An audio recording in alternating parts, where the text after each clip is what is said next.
Yeah.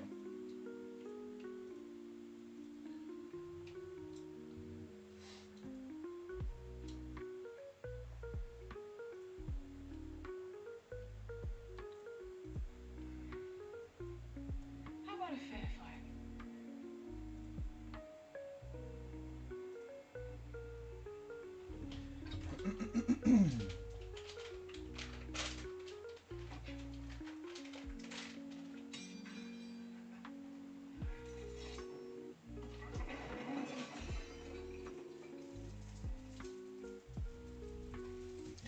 Okay.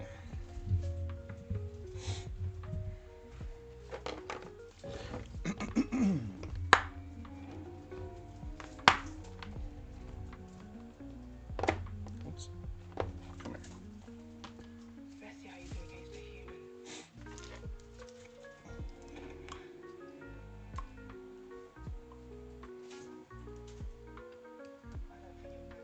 take her. What's up, Zach?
Oh man, I'm dying over here. Good morning. Hi. How are you? But we would be happy to compensate you for your troubles with second. Now we have this something. Want to get through, you pay. That's two oranges. You're gonna have to do better than that, friend. That looks nice.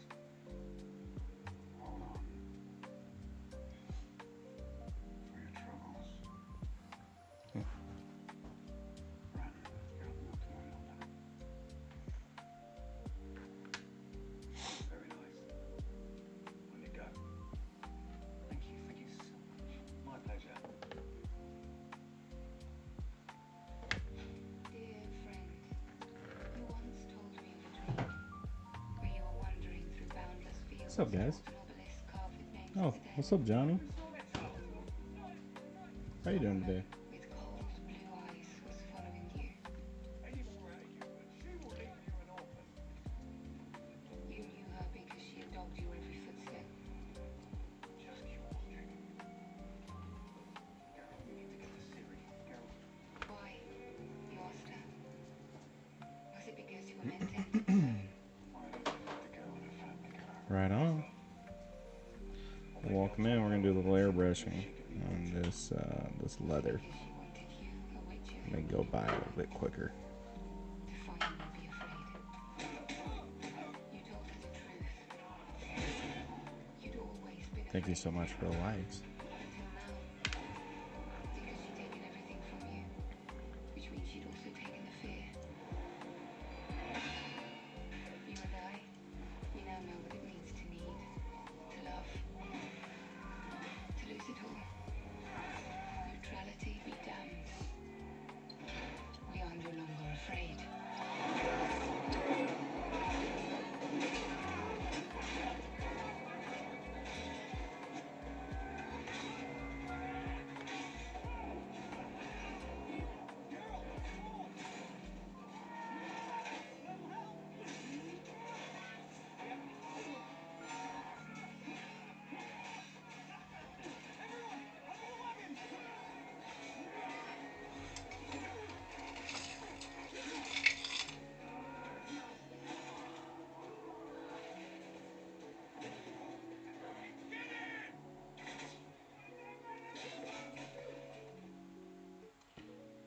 I had a great Thanksgiving. Thanks for asking. How you doing, buddy?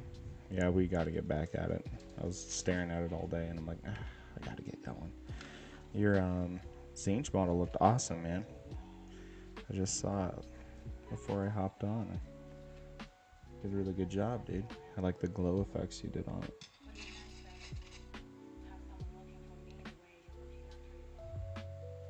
Everyone's safe. They good? Hope you all had a great Thanksgiving. Or whatever festivals you do. Can't decide on a color scheme, so I've got 3 different ones. And then I'm going to tie them all into the big boy. That's awesome.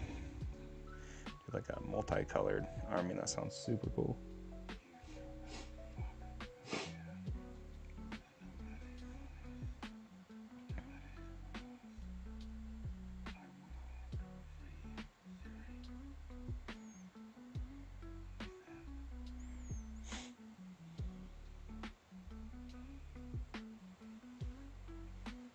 I think I could probably paint these guys tonight in one go if I get serious.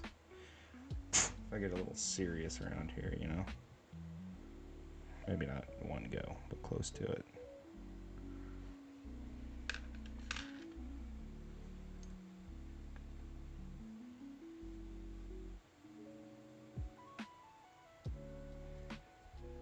I know in my heart, Geralt, you will find Ciri.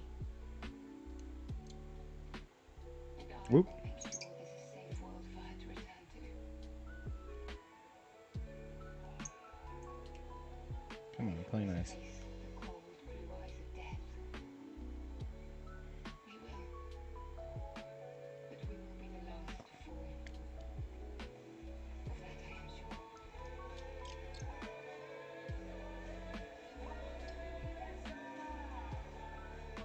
Oh, my love. I'm just fiddling with my airbrush right now. Putting it back together. That's all I'm doing. Sorry, Sean.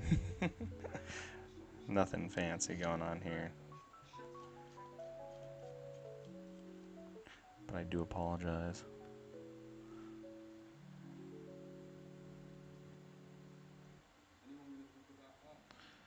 Just trying to put it back together. Didn't want to.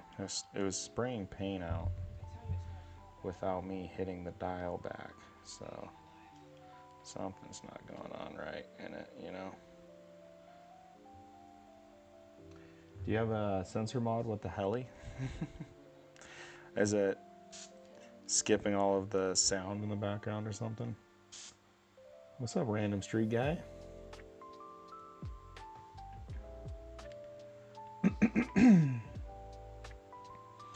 I don't know, my there is a auto mod going on. I don't know. Is it annoying you guys?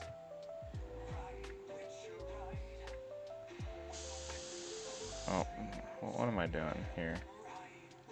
Why don't you want to play nice?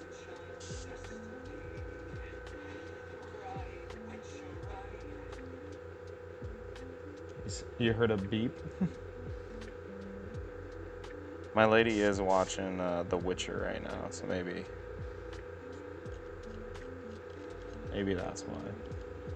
I'd love that in real life. It would sound like live broadcast signal. If I had a auto sensor, I would never talk. It would just constantly be going. I think I put this in backwards. Put this together like 1,000 times.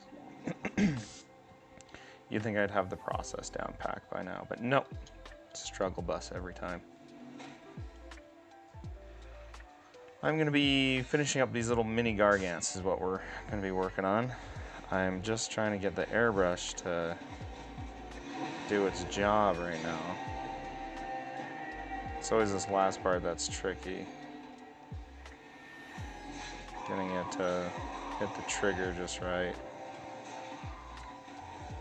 But yeah, we're going to airbrush all the leather on this so I don't have to sit here and paint for days. Yeah, it's a Badger 105 Patriot. like it. It's done the job pretty well. Get in there. Behave like you should behave. Why aren't you behaving?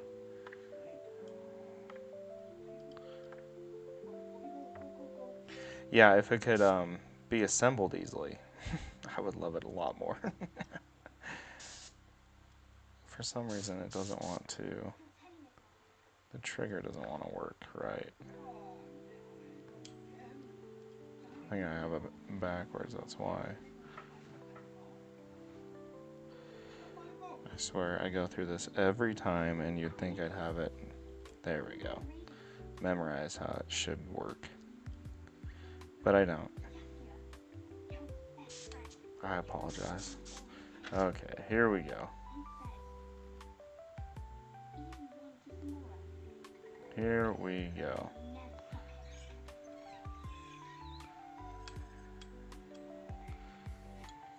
Perfecto.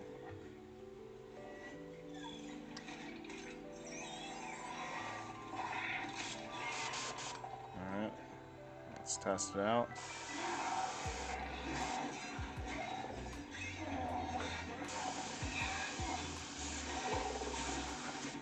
And we're dialed. We're dialed in, okay. Let's get to painting. Let's do some of this.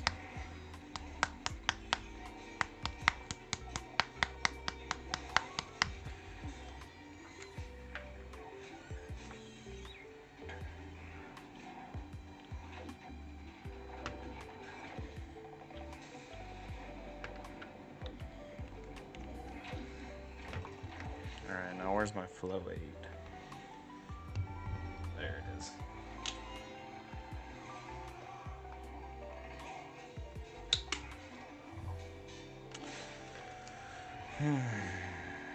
So once we get this going, then I'll just block in the remaining things, and then we'll do some oil washes. And these models will be mostly done, and then I'll be working on the bases afterwards. For sure.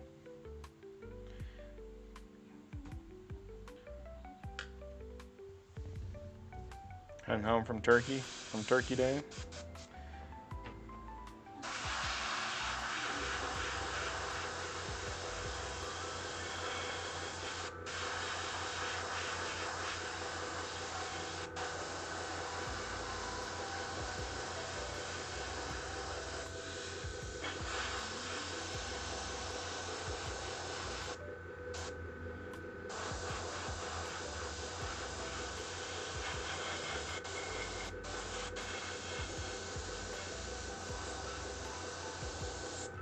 Oops. No, I do oil paints for my washes. So right now these are just some acrylics. But yeah, I do a lot of oil washes. They're really nice. They go on really well. They're very easy.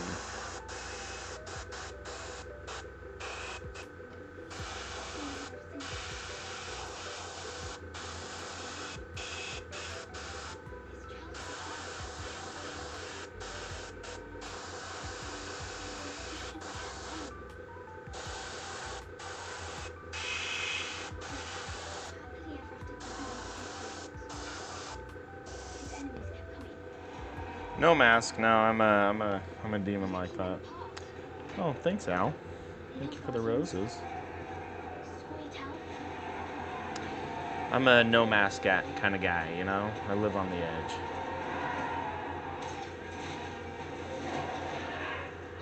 Can you turn that down, my dear? So many monsters.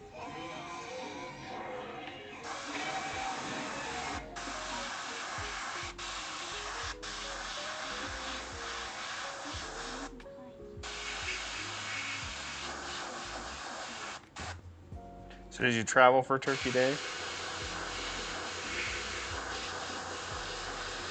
Sounds like it.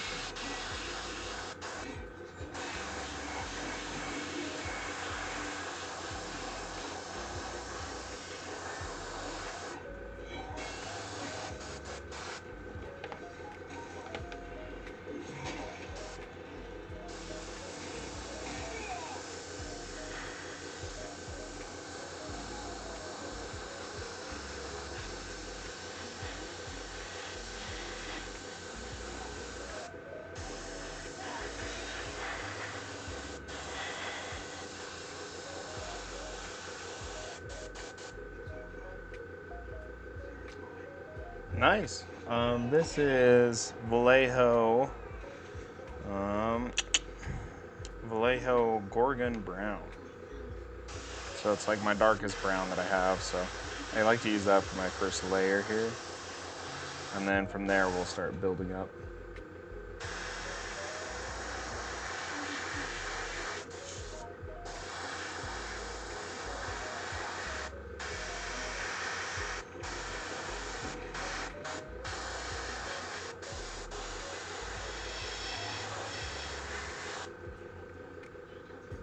But yeah, we'll do this Gorgon Brown and then I'll go in and cherry pick out different browns and whites to kind of give it some more depth. This one's just a nice little base coat. So I have to sit here and paint for forever. Kind of dealio, you know?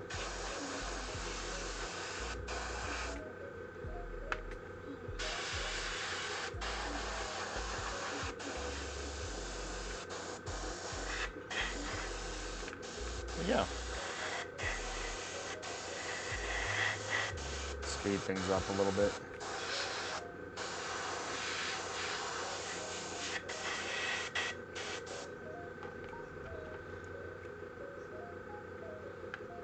Now the trick here is not to ruin this skin tone I've painted.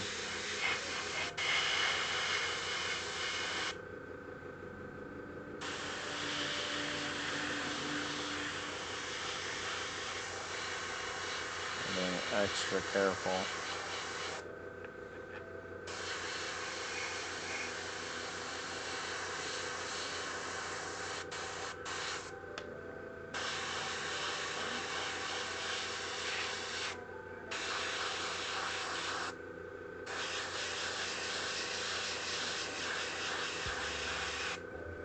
Oops. Oh, it gets gunked up all the time. That's literally the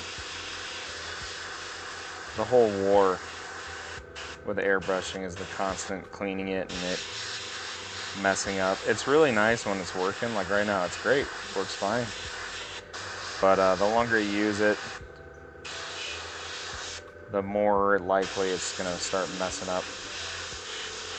You know?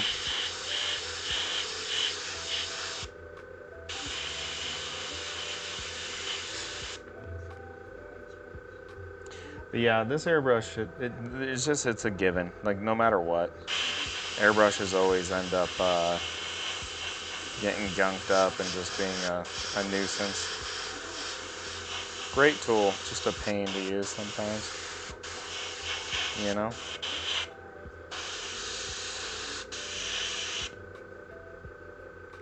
So I buy specifically airbrush cleaner. It's basically like a really strong acrylic cleaner, but yeah. So just this stuff here, airbrush cleaner.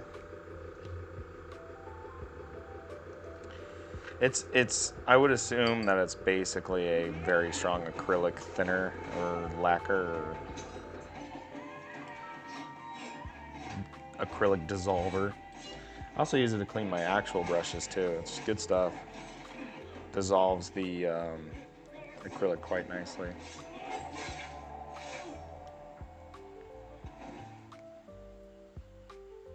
But yeah.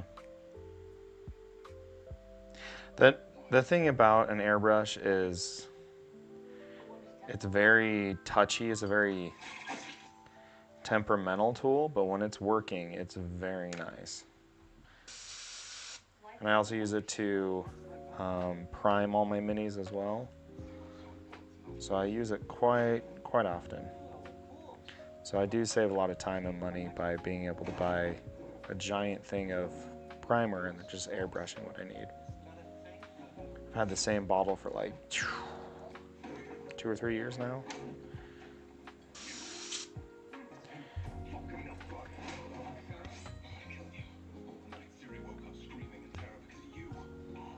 If anything, this is the only time when I should be wearing a mask is when I'm using the airbrush cleaner, in my opinion. But you know, what's a little cancer, you know, or lung problems. 10 years, 20 years from now. Less savagery. Okay, let's do this guy. Where's my good brush at?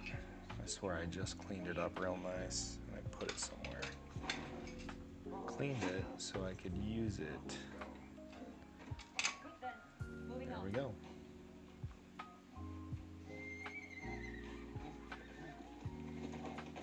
Yeah, the big primer cans, if you're outside, you're probably fine. Although, I'm also a nut, so the safety should be a real concern with painting. But you know. The building fell, and the tower exploded. How could I talk to you guys if I had a mask on? You know, it just doesn't work. It doesn't work for me. I'm looking for Bill before the robber building. I know you. I'm gonna put a bunch of different browns in here. Sorry, browns in here. And break up some of these different colors with different colors of brown. Something dangerous. Something dark. And then let's see, what's this? What's this one over here? It's like an orange. Yeah, sunset orange. But this one here, is this a different color? Nope, grunge brown. Do I already have grunge brown out here? Yeah. You're at the center of it. He'll do anything. Go anything. Kill anyone to see that plan through. Ooh, here's a nice one. Barbarian skin.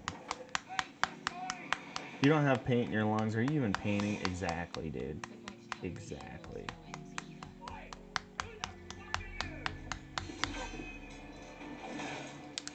I haven't even used this bottle yet. Let's find out what kind of interesting colors in here. Don't lose faith, Siri. Geralt will find you. And I'll make sure that Fingerfoot never gets hold of you again. That is my promise. You'll pay for what you did tonight, Sam!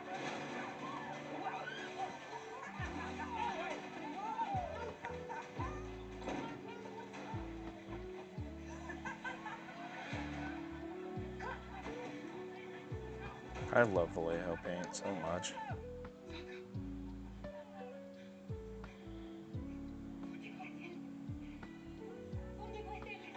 Fucking rodents! It's so nice. Come here! Drop his horse! Let's go! Run!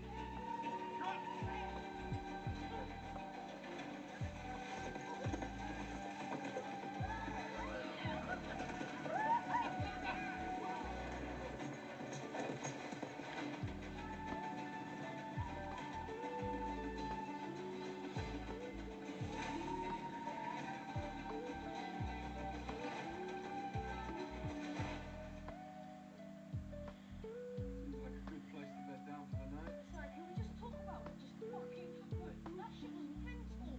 You see the way you said that? It isn't fine. I was too busy watching Ace break every ball he could find on the head. Our best was Bondi toying with that bloke when the cat with the mouse. Vicious. But she's better than any of this shit. Prettier too. Let's do that. Where do you want to go?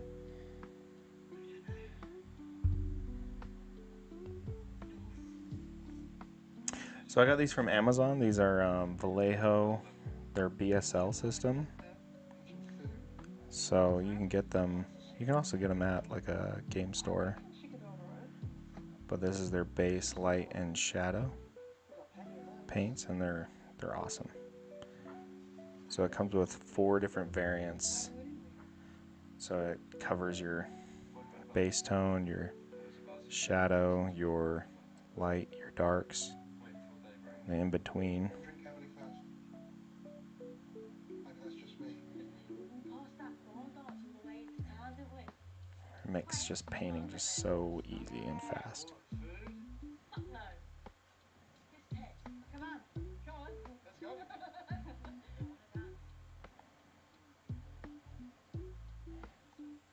Probably should paint on screen, eh? Sorry about that, guys.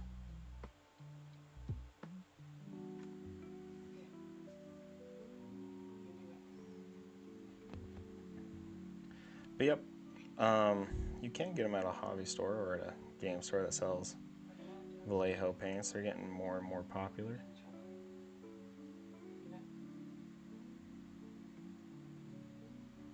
But yeah, I'm a sucker for Vallejo paints. They are my favorite.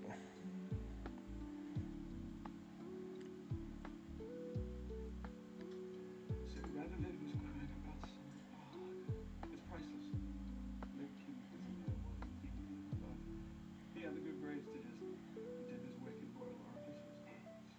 I suppose we'll They're continue quite to affordable travel too. the King's Council Some of the reputation. paints you can really spend Take them back, Benedict. quite a lot of money on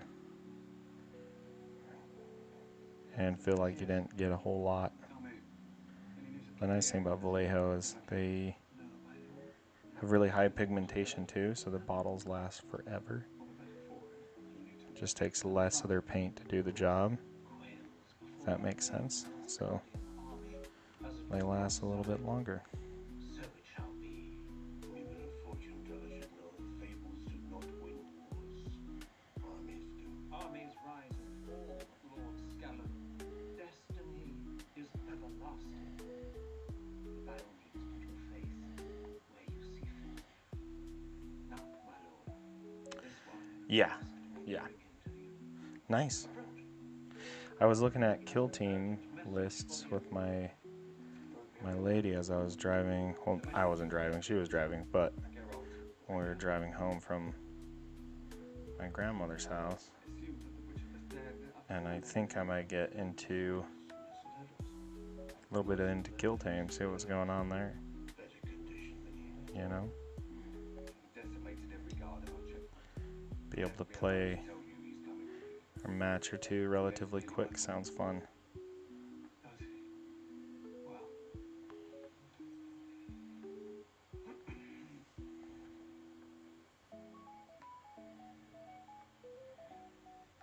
And it is one.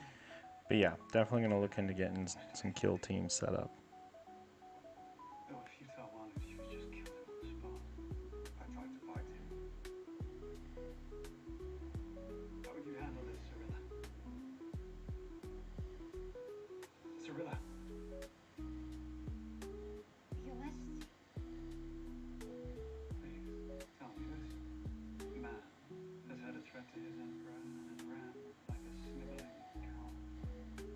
Tell me, how your grandmother paid lack of fidelity? She would Yeah, yeah. punish him. Hopefully your fiance does. That'd be really cool. Have a family Warhammer night. Sounds really rad. Having drawn and quartered and have the parts fed to the pigs. Now, my lord, I implore you. A man Maybe that's without what I'll do honor tomorrow is will not try and merit convince your my lady to give it a go. My lord, You know, I beg you. try and sell her on it. I will hunt down Geralt. I will bring you his head. My lord.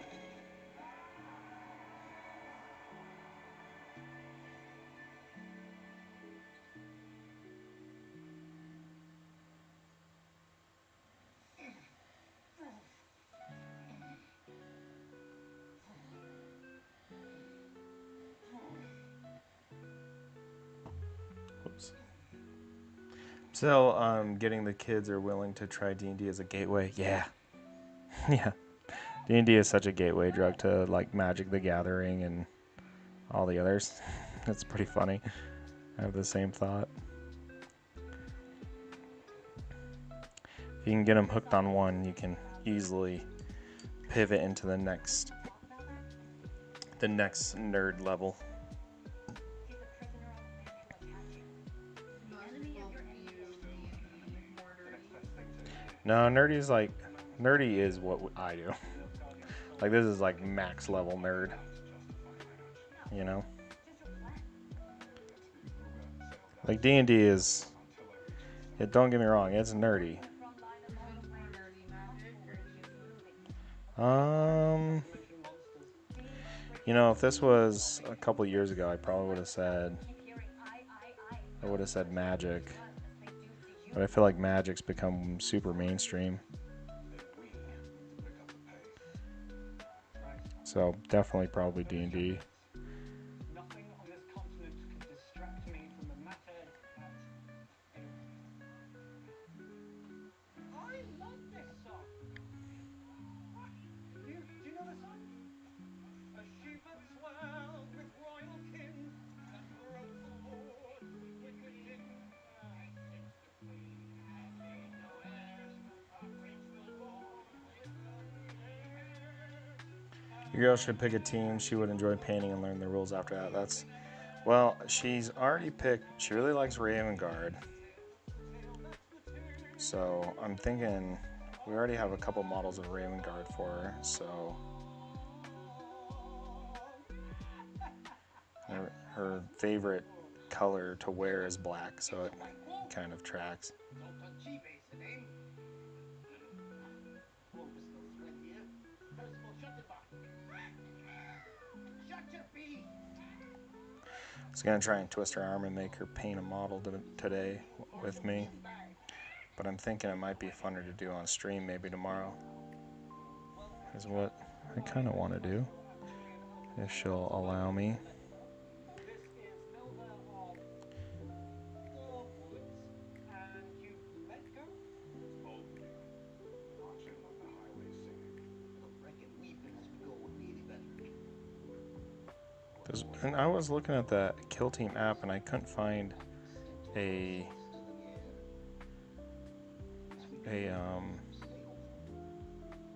one for Raven Guard, but I know that they make boxes for Raven Guard for Kill Team. So is it just like at an Astra Militarum, or not? Sorry, not Astra Militarum, but Adeptes Astartes, and then I pick a chapter or something? How does that work? Yep, I'm on stream, YouTube, and this one. But yeah, probably gonna do. I stream. I multi-stream on all the different platforms. So I am going to probably do that tomorrow if she'll let me. We'll see though.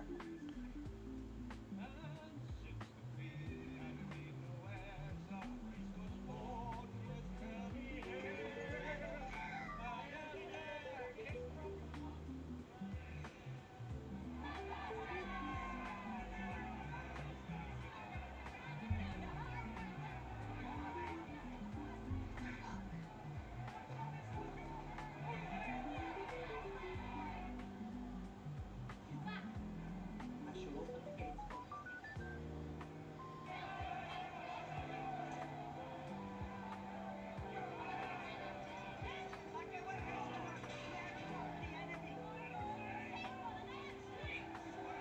Yeah, it definitely is. Like, if anything, I would just bring the camera up super high. Do like a high camera, and then I might set up my other camera to do close-ups on each of our different figurines or something, and give a couple different view options, you know. But yeah, definitely the desktop mode. You should be able to turn your phone sideways right now and see my lengthwise stream as well.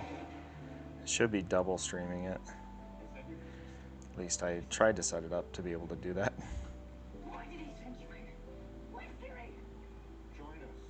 I don't know his plan. Lydia, you need to help her.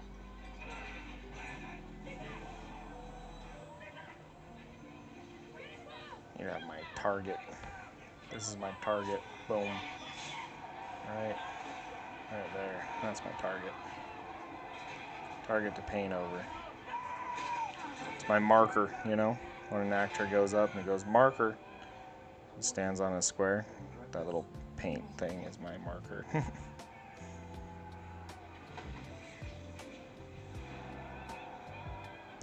I really like this color. I'm gonna use this color a lot more. I haven't, this is the first time I've tried it. It's called Barbarian Skin.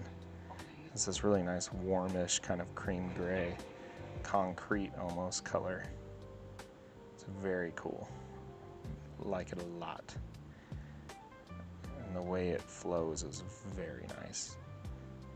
It has very high pigmentation too, which helps. Do you remember our first week? You were right about the wrong one,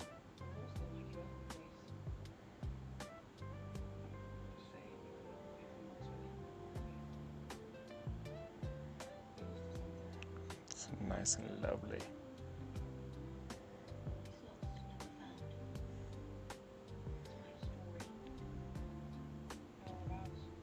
I found something about using 6 Phobos and a Raven Guard KT. Yeah, that's exactly what I was looking at.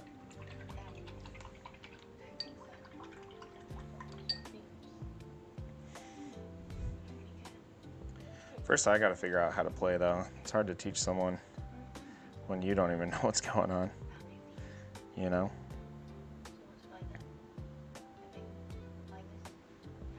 See if I can revive this bit of paint. Come on. Let's see. Let's go.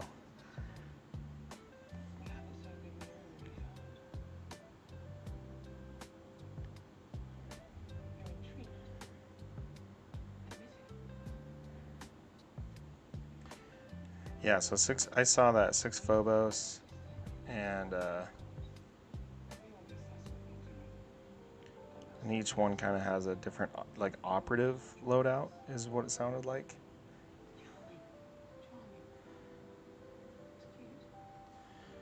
Played a little Raven or Vermintide too earlier. That was super fun.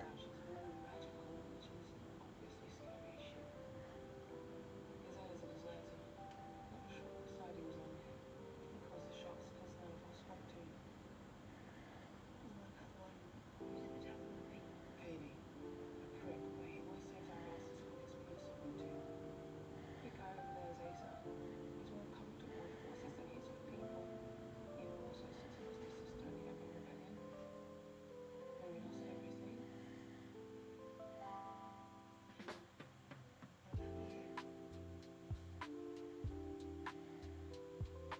Everyone you can trust. Hey, painting's like 80% of it. Learning is secondary for sure. For me, it's the learning actually how to play is such a pain for me. Takes me hours to figure it out, like longer than it should. I'm not too bright when it comes to picking up rules super fast. I mean, I can get the gist, but it's the minutia of it, you know?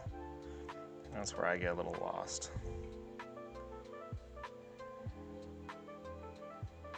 You know?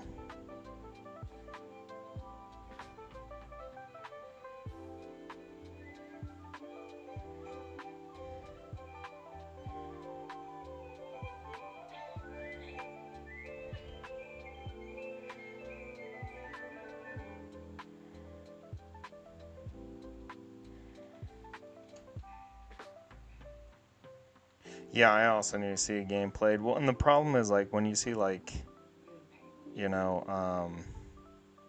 you go on YouTube and you look up Battle Report, I feel like they're not explaining anything or they're just doing, you know? And I need almost like, but even like the slow tutorials where they really go over everything, they never really cover like the advanced things. So I feel like I never like get a full understanding of how to play something until not only I see something or see how it's played, and then also like suffer through a couple games, then I start to really like connect the dots. But Kill Team does look super fun. I've only played like the big version, so like reading it, talking about like the equipped and like the tactical and like the priority and who has it and what's going on. Sounds very fun. The entire world and all the creatures living in it. Can't kill the fresh water with the salt sea. Rather than good, with not good ways. In that case, good to my friends and my immediate circle. That includes you and yours.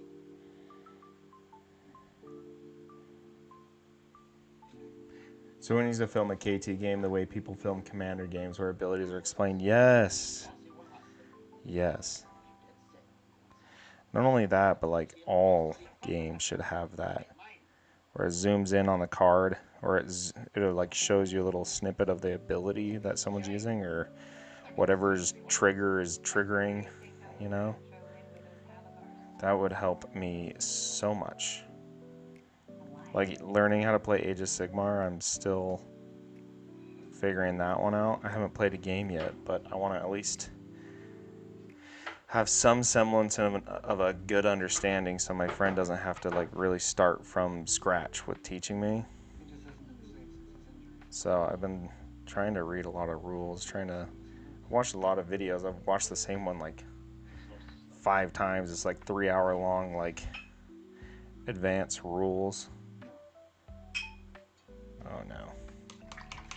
We lost it. We put too much paint in the brush. Let's just grab that out real quick before it starts running everywhere. Whitestone Bakerberg, subjugated Verden, and is crushing Bruges Sod at this very moment. They're everywhere, and we're losing at every turn. And the turns we did not anticipate. Such as? Supposedly by troops across the Ruger. It remains largely impossible. It's not a bridge too far. Okay, there we go. Clean that up. Other avenues to ensure a victory. These are like little ropes. So like these are just like little boots here. So I'm just trying to change a couple of the different colors on it to give it a little variance.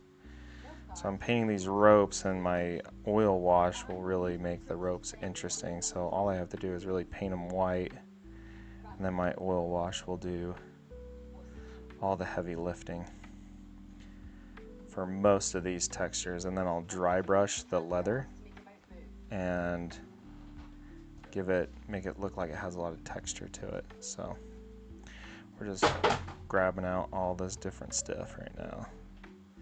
Try and make it more interesting. Hey baby, there's still that wine downstairs if you want a glass of wine. Moving on.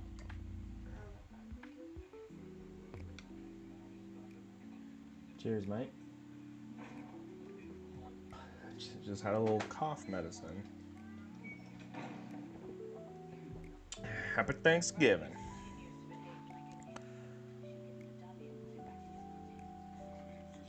But yeah, right now we're just trying to grab different colors of things, make them pop a little bit more. Not doing anything crazy. This is the first step, what I call blocking in color or blocking in a model. And it takes the longest. So in my like 5-step painting process, what I do is I block in all the colors, which I'm doing right now. And then after that, I work on getting like the pre-wash highlights done, which is generally I'll just dry brush all my stuff. So what that dry brush does is it gives it a lot of like raised white edges. So I'll dry brush the whole model with kind of a warm white. And once I do that, then I'll wash my model with my oil washes. And that just kind of coats the whole model in a really lovely dark tone, like all the shadows, but then it dulls all of my highlights I did. So then the next step is to do final highlights. And I usually just go back and forth, back and forth. Cheers. A metaphorical cheers. Yeah, don't drink if you are driving. I appreciate the metaphoric, though. Ooh. Oh.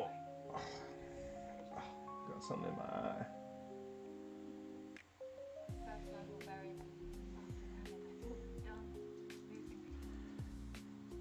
But yeah, so my whole process can be distilled into really 3 steps. After you block in, right? Blocking in just is putting in base coats, right? Just finding little pieces on the model that look interesting and changing the color to differentiate it from other things. That's really all blocking in is. So I'll try and airbrush the most of it. But after that, I do just 3 steps over and over and over again, which is pre-wash highlights, and then I'll wash, and then I will highlight again. And if I like it, I leave it. If I don't, I do it again. And you can just keep stacking that. So my best models actually have the most amount of repetitions of this, where I just keep going back and forth, back and forth, back and forth. Wash, highlight, and then at the very end I'll do my final edge highlighting, and if I like it I leave it, if I don't then I just keep going. I treat those final highlights as just a pre-wash highlight and go at it again. But yeah, that's all I do. It's not crazy fast, but it is pretty quick when I'm really in it, you know. The reason these models just take so much time is because, one, I want them to be perfect, and so I take extra time on them. And the other reason is because they're so large. So since they're so large, I may as well make them interesting as much as I can. You know?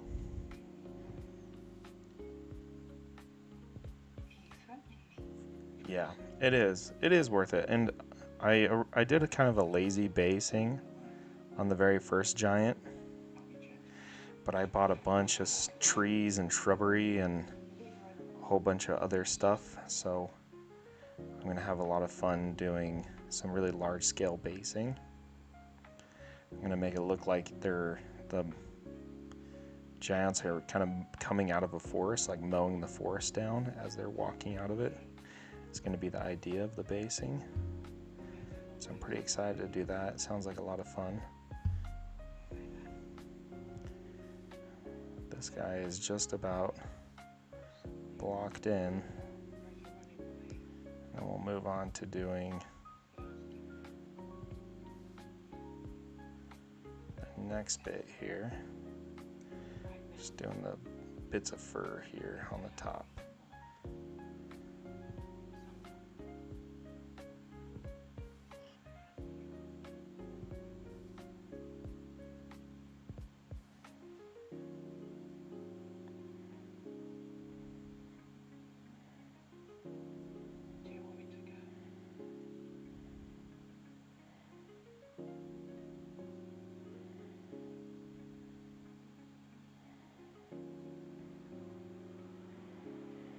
Alright.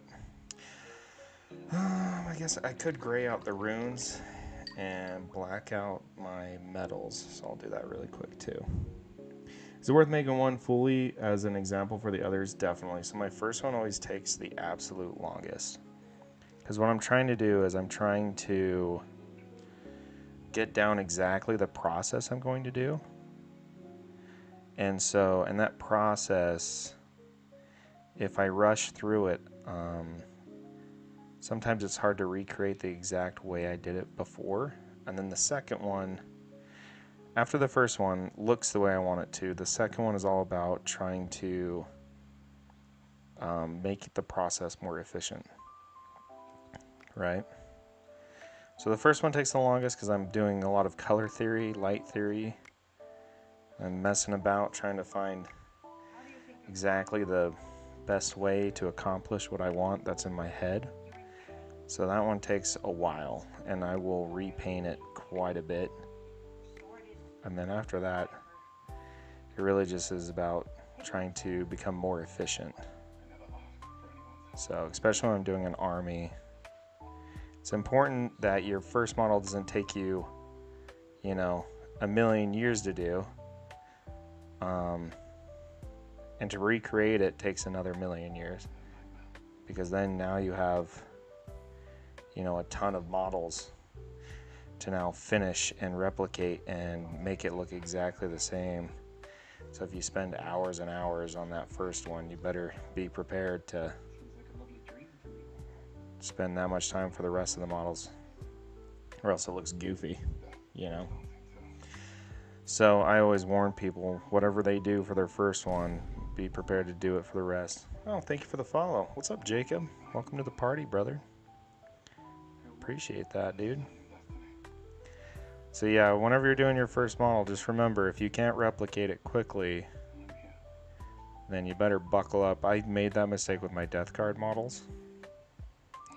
So like this guy here, this guy takes like, let's see if I can get it to focus. These death guard models take me like 6-7 hours each, and that wouldn't be so bad, you know, but when you have 30 Space Marines you got to do, and they each take that long, you're looking at a long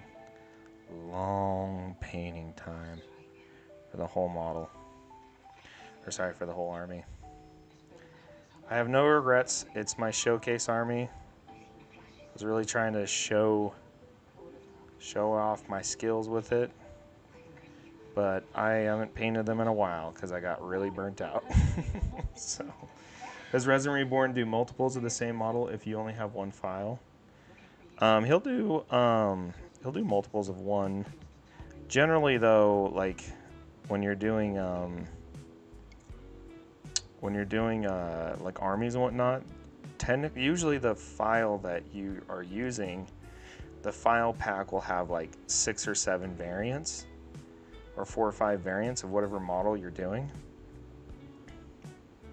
But yeah, it should have variants to it. We can also mirror it if it looks different on the table. Yeah, so Resin also says he can mirror it, meaning like he can basically rotate it, you know, like literally flip it on one of the axes, which makes it look like a whole new model. Sending others to fight for you. I've given you a taste of what's out there. Contemplate you. Join me. Yep. What about the hands? Also, Adam, I was kind of looking at it, and I was trying to convince my brother-in-law to get like troop units from you, and it almost looks like if you were to buy like I don't know, this is just off the top of my head, so it might be wrong, but like I was looking at the dryads, like each one I think you were selling for like $7 or $8 each. So if you got like a pack of 10 of them, it'd be like $80. That's kind of brutal. Whatever he's doing, Do you do like pack deals? no support. So like if you buy like, Can't beat him. you know, 5, we'll just say Space Marines, do you get like an overall discount or something? You know what I'm saying?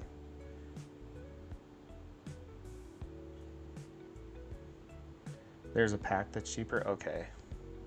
Maybe I just didn't. Maybe I was just looking in the wrong spot. Because I could have sworn I've seen you have like packs for like these guys. You have a pack for them, and it's very reasonable. I think maybe I was just looking in the wrong spot.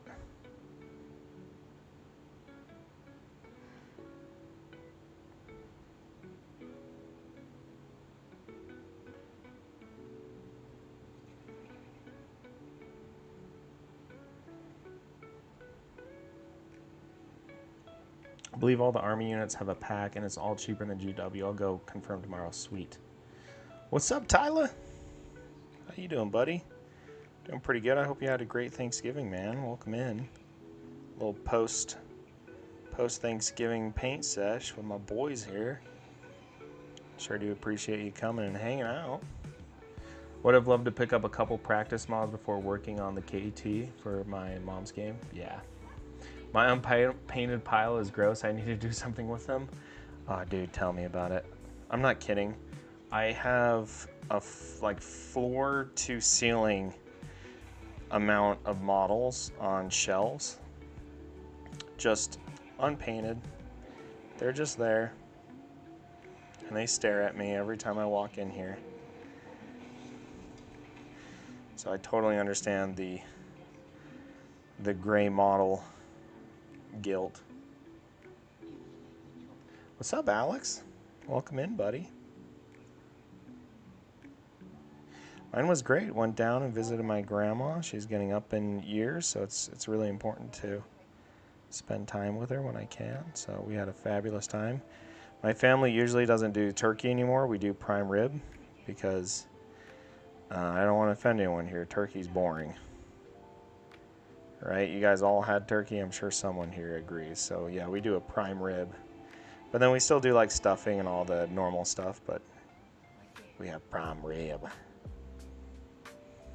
Start to paint one and I go to another one? Yeah. Right? This guy in my local shop said to accept they'll never be as good and just speed them. Yeah, well, that's the thing though. They will be as good. Right? Like if you only ever speed paint, you'll never grow your capabilities. Right? If I really wanted to, I could airbrush an entire army in an hour or two, and it would look all right. Don't get me wrong, it would look cool, it would look good, but it would be, I feel like purely speed painted armies, they have a distinct soullessness to them, if that makes sense. You know? It's taking time in the details that really makes an original model, you know?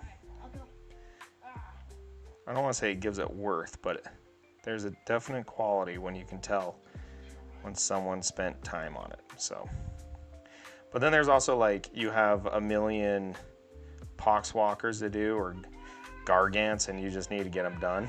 So I also understand that.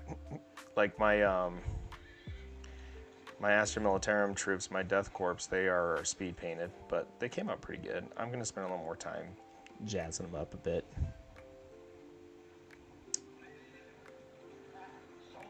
Yeah. Prime, quick slap chop and throw a block contrast on them. And yeah, then forget. Yeah, Prime Ribs is so good. Who was my first Patreon supporter? Oh my god. Philip. It was Philip. Oh, don't test me like that, dude. You're making me sweat. It's my boy Philip. Oh man. It's the mob ironies, the sheer quantity of them. Yeah. Well, when it gets to a point where you just need to get them done, right? You just got to get them done. I'm probably going to speed paint my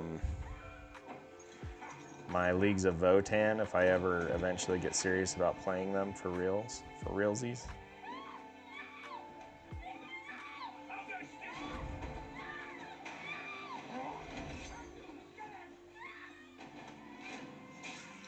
Philip got to have that chant every time he hops in, absolutely. Have you ever messed up someone's order or it got damaged on shipping? Me? Never.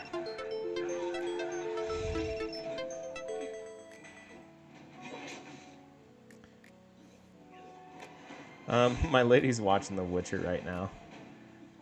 A couple people got murdered, it looks like. She's doing her little paint by numbers over there, which is exactly what I'm doing technically. But instead of numbers, they're just paint by what it is. Is it a foot? You paint it a foot. Is it a piece of cloth? You paint it a piece of cloth. It's the same thing.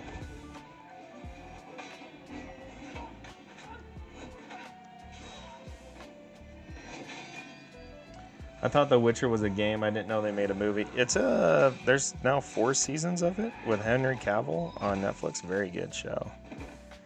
We haven't watched the 4th season yet because we wanted to rewatch the whole show. But Henry Cavill apparently walked away after the 3rd season because he's a lore purist. So we'll see what The Witcher's like without him because Cavill, you know, nerd Jesus. It really is adult coloring. Like, a lot of people look at minis and they're like, oh my gosh, that's so impressive. I'm like, dude, I'm at the level of coloring book right now, just with a paintbrush. It's like, that's all I'm doing. There's nothing fancy going on here. What does that girl have to be grateful for? That she saved from being really raped this time? That she's managed to survive in this wretched world? Okay. I think this guy is all done. Let's try and find his torso. Yeah, which is fair, and he has a clause, you know, like if you're gonna do something nerdy, you gotta follow the... How's he looking? He's looking pretty good. I think this is the right one. Nope, that's not the right one. Is it this guy? No, it's not that guy. It's the old man. Yeah. He's looking pretty good, right, guys? Coming together. Yeah, we haven't watched the fourth season yet, so we're interested to see how well new guy pulls off, Geralt.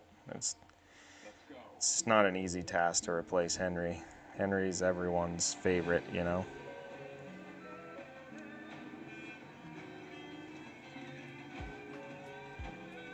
Henry's everyone's boy.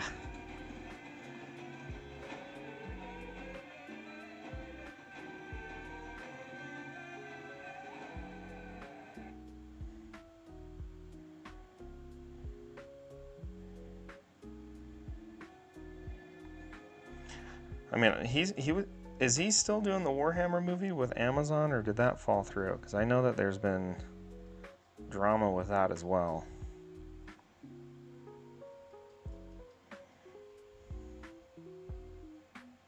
I haven't heard much about it recently, so it's making me nervous.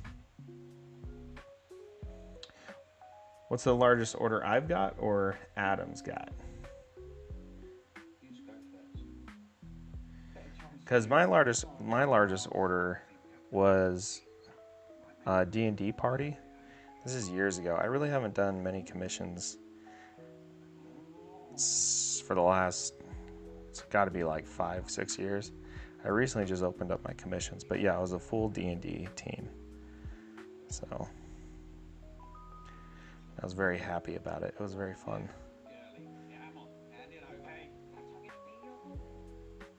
What's this about?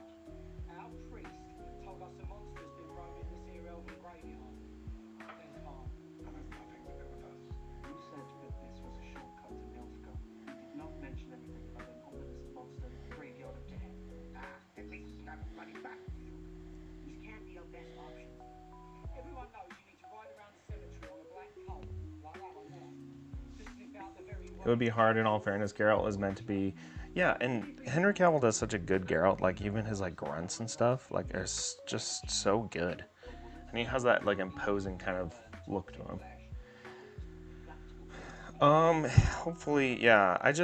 I know that he was very adamant about them not moving away from the source material with Warhammer, because he's been a Warhammer nerd since he was like 12 years old apparently. So it's very personal to him, So hopefully they don't get any cheeky ideas about, changing the source material at all. Because I'm very excited about it, and have been since they said that they were going to make it. You can keep your riddance, you cretin. Keep an eye out, Percy. We'll scout ahead and make sure it's safe. If Cavill can do that show Secret Level did with Warhammer, oh, exactly. Oh, yes. The Secret Level episode was so good with Warhammer. 100 last week for Out of the Abyss, if you're asking me. Oh, that's amazing, dude. That's awesome, Adam. I'm so glad to hear that, dude.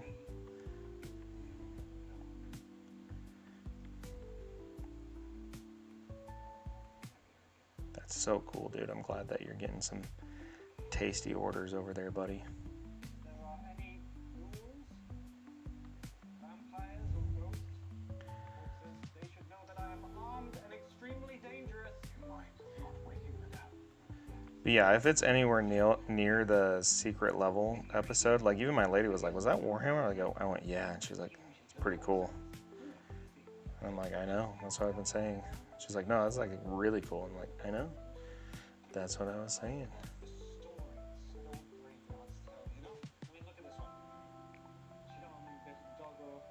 Come, knock your head against the stone. Your living time has come and gone. And with these words, your mortal shall meet my fate in fiery hell.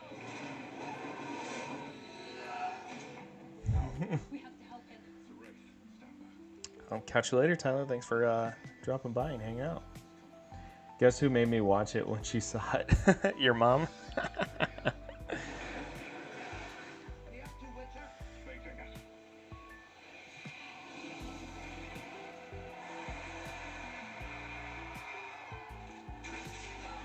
think it's so cool your mom's in a Warhammer.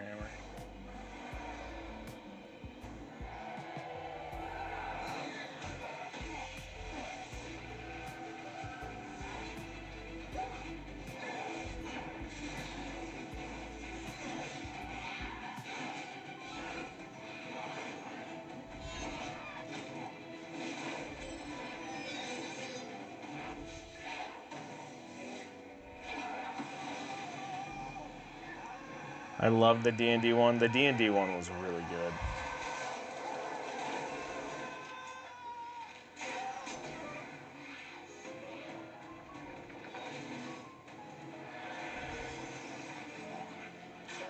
They were all really well done. Any of the franchises I knew about I was very impressed with Secret Level. Keep wanting to say Secret Lair from Magic the Gathering.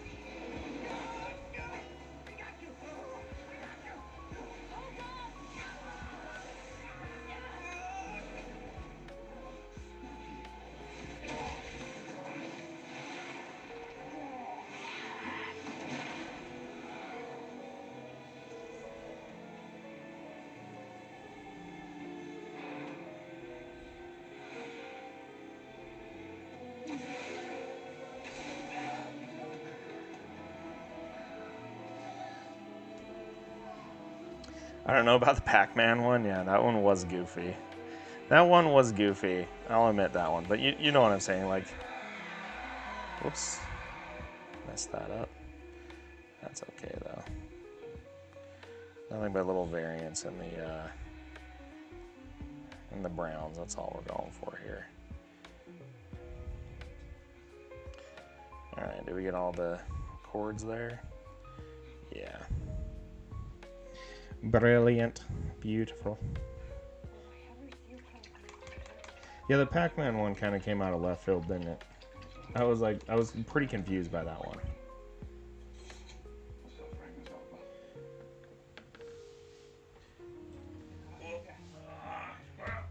Don't look at my nose or anything. Sorry, guys. Hello, my dear. How's your paint by numbers going? Lovely and fun and good and wonderful. Wonderful. Just wonderful. A little censorship.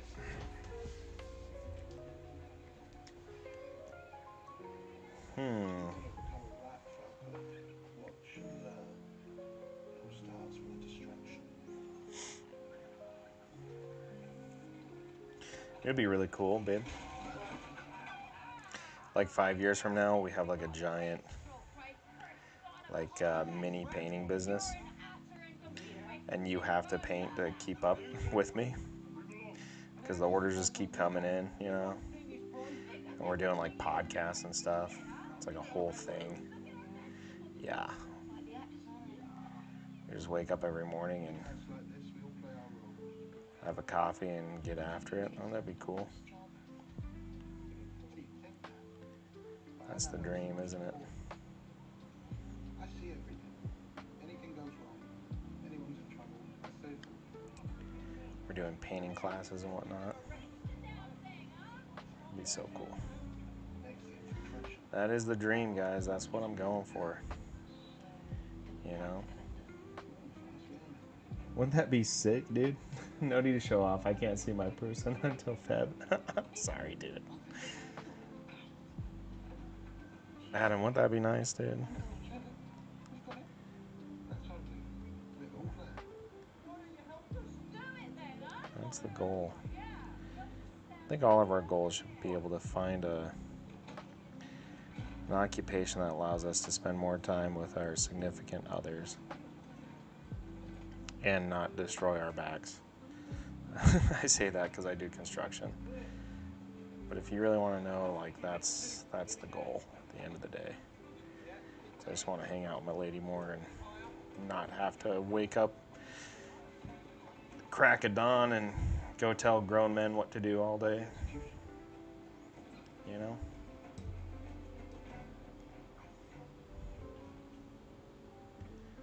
I'm not no babysitter. I'm no man sitter.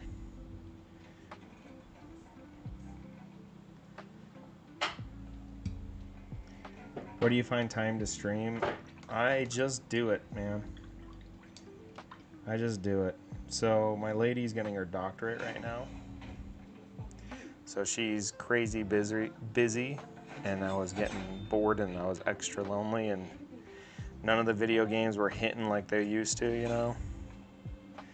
And so she told me, like, why don't you just start painting again? And I got, all right. So I started painting, and I painted, really how it started is one of my neighbors is into Warhammer, but he does Age of Sigmar. And he was like, you should do an Age of Sigmar army and come meet the guys. So I went to the game store, I met a bunch of people, and I was like, I guess I'll do an Age of Sigmar army. So I started 3D printing my army, and I painted it, and it was fun. And I posted it on the Discord of the guy who made the model, and a whole bunch of people were like, you need to like video how you paint and stream and share it with the world. And so my lady told me that's what I should do, and so I just started doing it, you know? So really I find the time because I'm just, it's either this or doom scrolling on the couch, and that will kill me, you know? So yeah, I don't necessarily find the time, it's something that I enjoy doing, and if I'm gonna paint, I may as well turn on the camera and chat with you guys about it, because that's also super fun, you know? So yeah. Try and at least do an hour or two each night when I can. Consistency is key. I always try and turn on the camera for at least an hour or two. You know, this was a holiday, so I didn't have much time. We were traveling quite a bit for most of it, so. But yeah. If it's important, you'll find the time.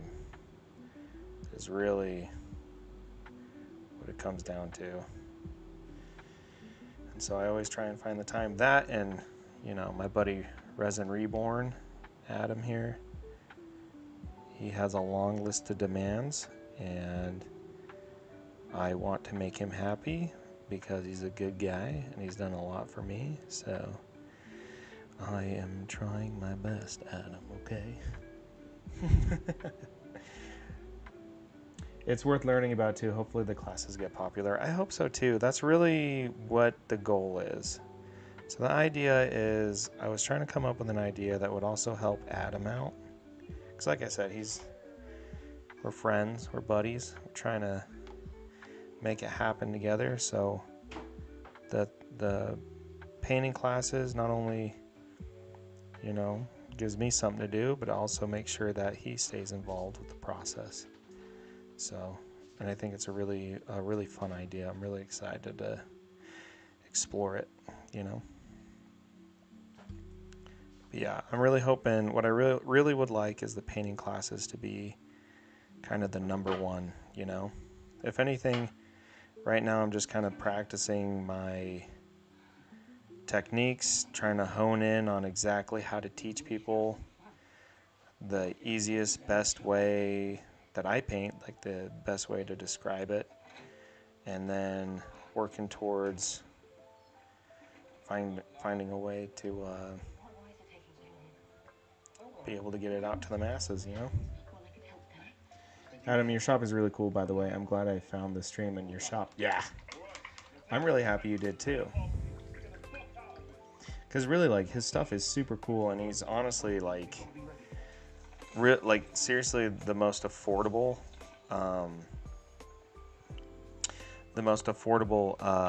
guy doing it, you know. Like, I see a lot of 3D printing shops, and the problem is it's always like as expensive as like just buying it from GW, so it's hard to, you know, really get 3D models, you know, when they're priced just as much as the normal ones, unless you're specifically going for like a proxy, you know. A lot of people are just gonna end up buying the trademark ones, you know. And he has a wide range. Honestly, you do have like one of the biggest selections I've seen too, which is awesome. Hey, did you get that TikTok shop set up, buddy? I know you talked a little bit about it. I'm with you. Follow my lead.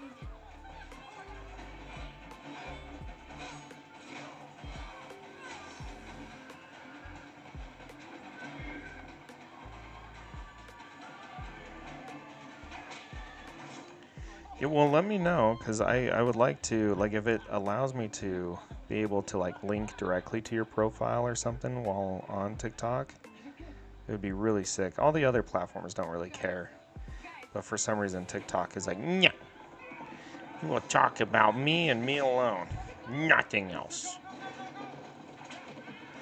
So hopefully that'll be able to unlock my ability to really plug you every 5 seconds, you know? No, definitely paint. That's not a priority.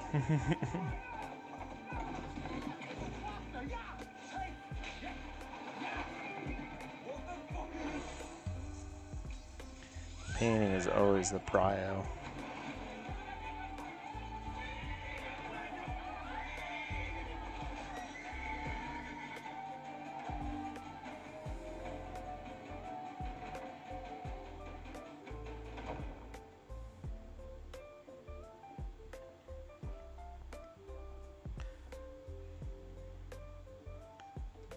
I'm thinking about trying this new thing. We're going to take my past streams, cut out whenever I'm not painting, and just ×2 speeding it, and then just putting it against music, and then just posting it, and, you know, just something interesting to watch. You know, I feel like sped up paint work is very mesmerizing to watch. Maybe that'll be interesting for people to enjoy. This needs a must. I'm looking for sanctuary. For you? From me? That's rich. There's no one else here.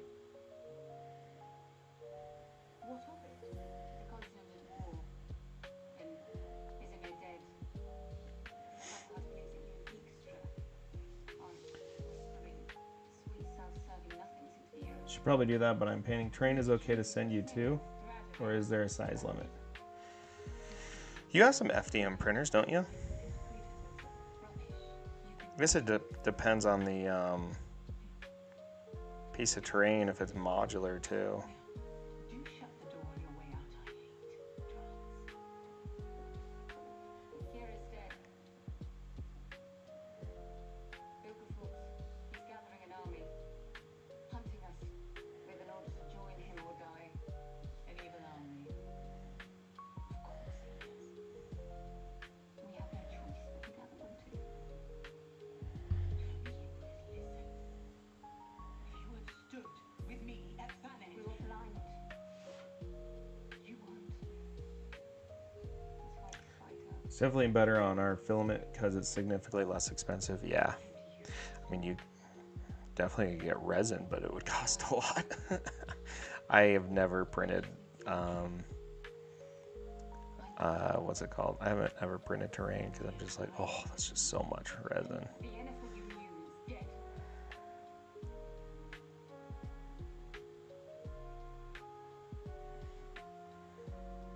Obviously, with her puppets, he's just a fool, holding on to some strings. How will you be reborn?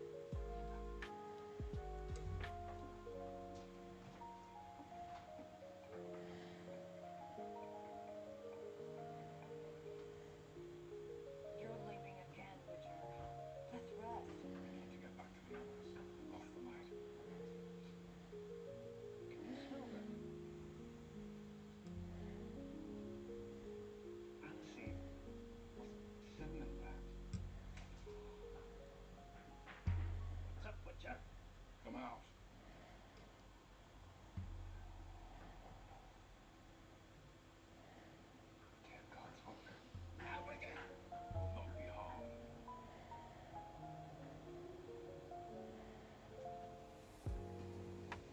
Maybe some walls. Yeah. I I bought like a bunch of wooden like FDM, not FDM. They're like wooden burnout like cutouts. I just put them together, but they're not that great. I kind of want some like actual terrain, not just like crappy, cheap, which is what I got. Why were you hiding from us? War, my friend. What better place to hide from the violent inclinations of the living than here? The dead. Guess what? From recent experience, I can attest the dead are also somewhat violent. Hey, Are you sure there's nothing else around here waiting to go bitey? I assure you, I am the most frightening thing here. I have a small cottage nearby, where I distill acids and elixirs. Spring you can wash yourself, and the hearth to warm you. Please, I invite you all to return with me there, and rest the night. There are more of us. All are welcome.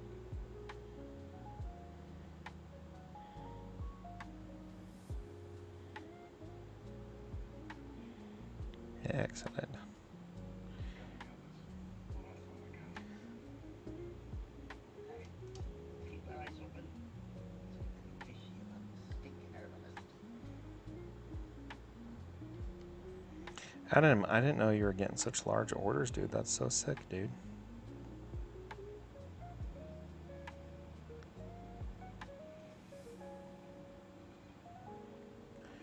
Come in, please. Become sensible.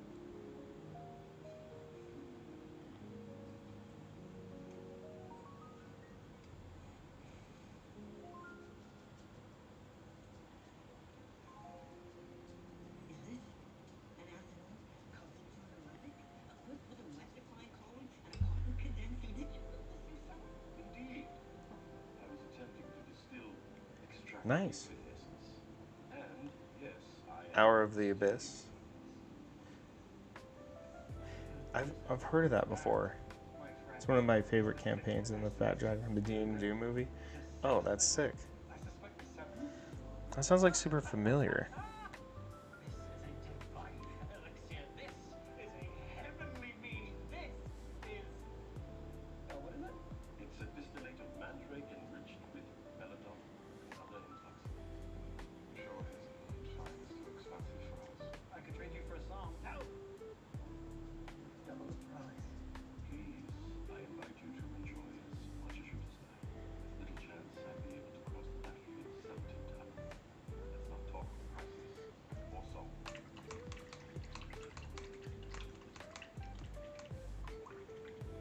The Fat Dragon, I love that. From the D&D movie. I just love the idea of just like a belching dragon on its horde that's just hasn't exercised and grew as big as his cave is.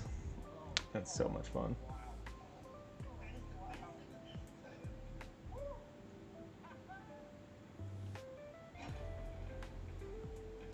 My dear, can you help me in my upper deckies?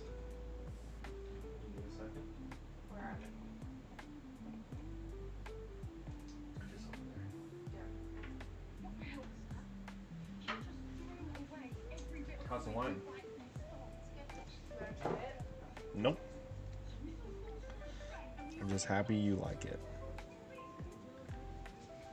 Thank you, my dear. Trying to be a part of it. Tell me, it's just an idea. It doesn't matter. We wouldn't have left without Miss. I told you this job was for that sort. Okay, I need to put some more white in my palette here. Let's just. Whoops. Sorry, guys.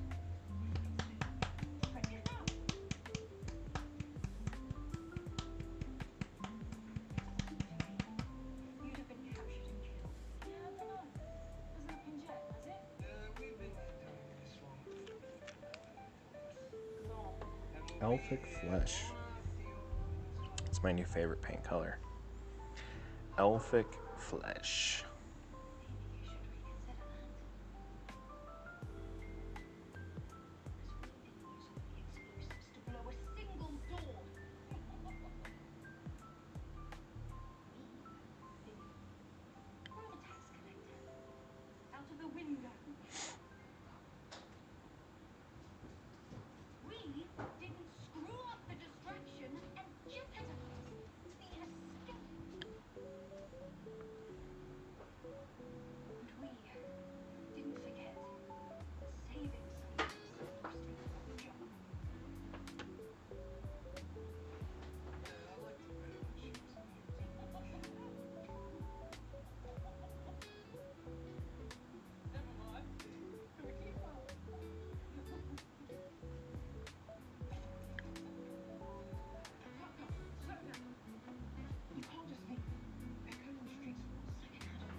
a second.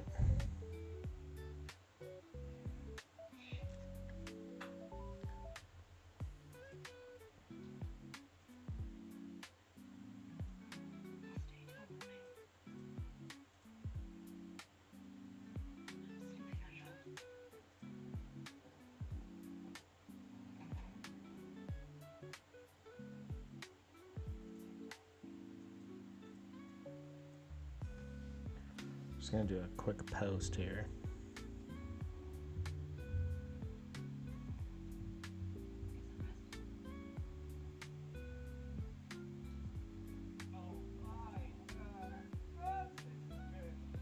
So, this is the proper way to use speed paints. Do not use speed paints. Good lad. You look positively ravishing. You're drunk. Hop on. Oh, I haven't drank with it so serious. The road has been long. You deserve some mandrake. Mandrake. That's kind of a medicine too, isn't it? It can be. Bottoms up!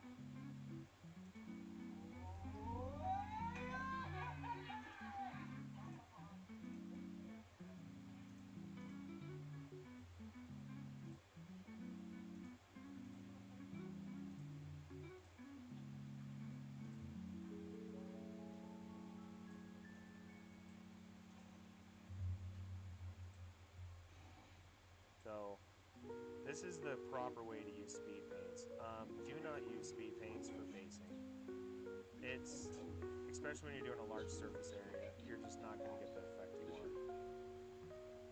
But when you've already washed and oiled and highlighted, do you see those gross little fingernails? You see how easy that was? This is how you use contrast paints, okay? I did my entire Death Guard army with nothing but contrast paints. From the start to end, it is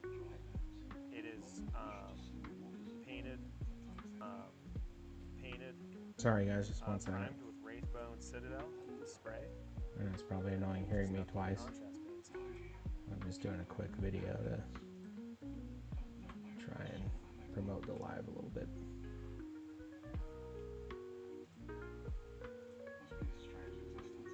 This is the proper way to use speed paints. Do not use speed paints for basing.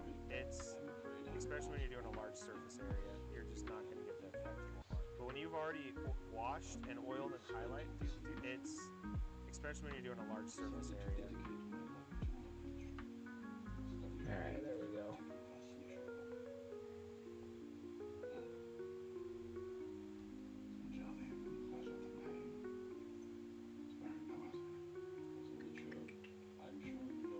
Where did that go now? Let's see. Although perhaps not for too long. How do you mean? If you do your job well, you will run out of monsters to kill. So, this is the proper way to use speed. What then for you? Okay, sorry about that. Just doing a quick video here. I was waiting for this to dry.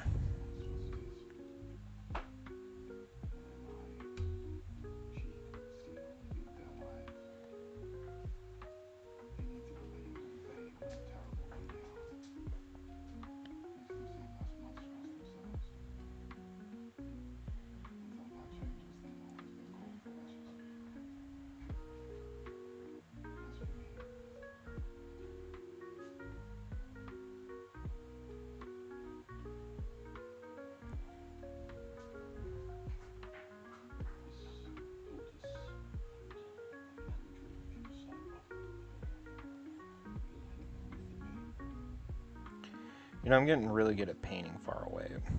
Like, generally I paint like this. See how close that is? Like this. But, we're getting better at, you know, eagle eye here. Never painted with a magnifying glass either. Not talking smack, I just never felt it was necessary. Instead, my eyes hurt. You know? Just gotta have your eyes hurt a bit. Just a bit. You once told me that was a waste of chaos. Things change, don't they? Like you in the north. We're up in this, Sintra. Peter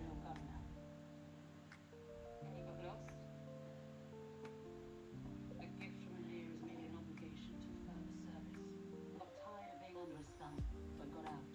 No intention of going back, so don't ask me to. I won't. This is about Wilberforce. He's recruiting mages, you see. And blocking portals to stop us from reaching him. Now you Alrighty, there we go. sound a little insane. We're not friends, Jennifer. Well, let's see how that video does out in the ether. You never know. I try and post good quality content, but you never know sometimes. Was one of the cold strategists. Some are good, some are bad. One of leading a magical military front halfway across the frontier. Never thought of being a fool if you didn't know my side. Let's see. Did it post? Oh, there it is. Find out where his stronghold is. Add to story. His army. Kill him. Why? Why should I put my head in the noose for you? Come on. Sorry, guys. I didn't originally pay. What's the honest say? I can look after myself, thank you.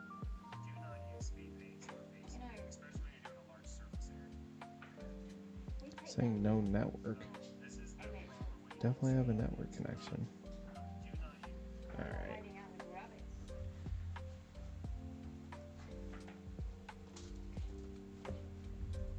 Whoops. Let's go. Let's go to the source. How about that?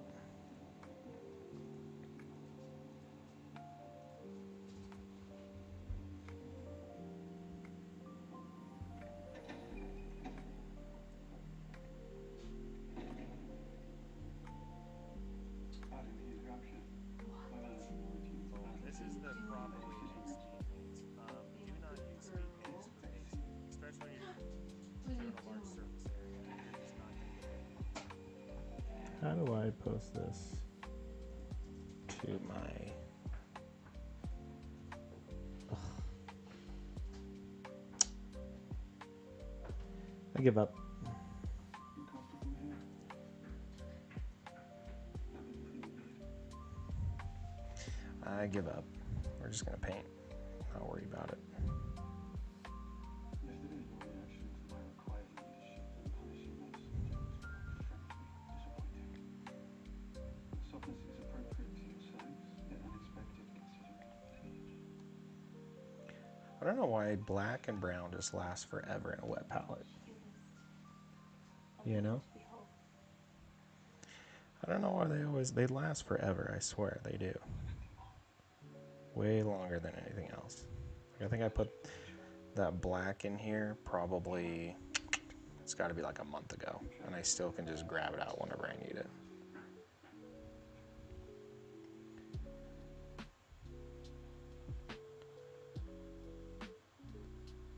I knew him in another life. It is Oop, what that might have been too much paint there. you are, his child of destiny. Hey, Powerless, can you help me with hopefully a simple question when you have a second? Of course. What's your question? I'd love to help you.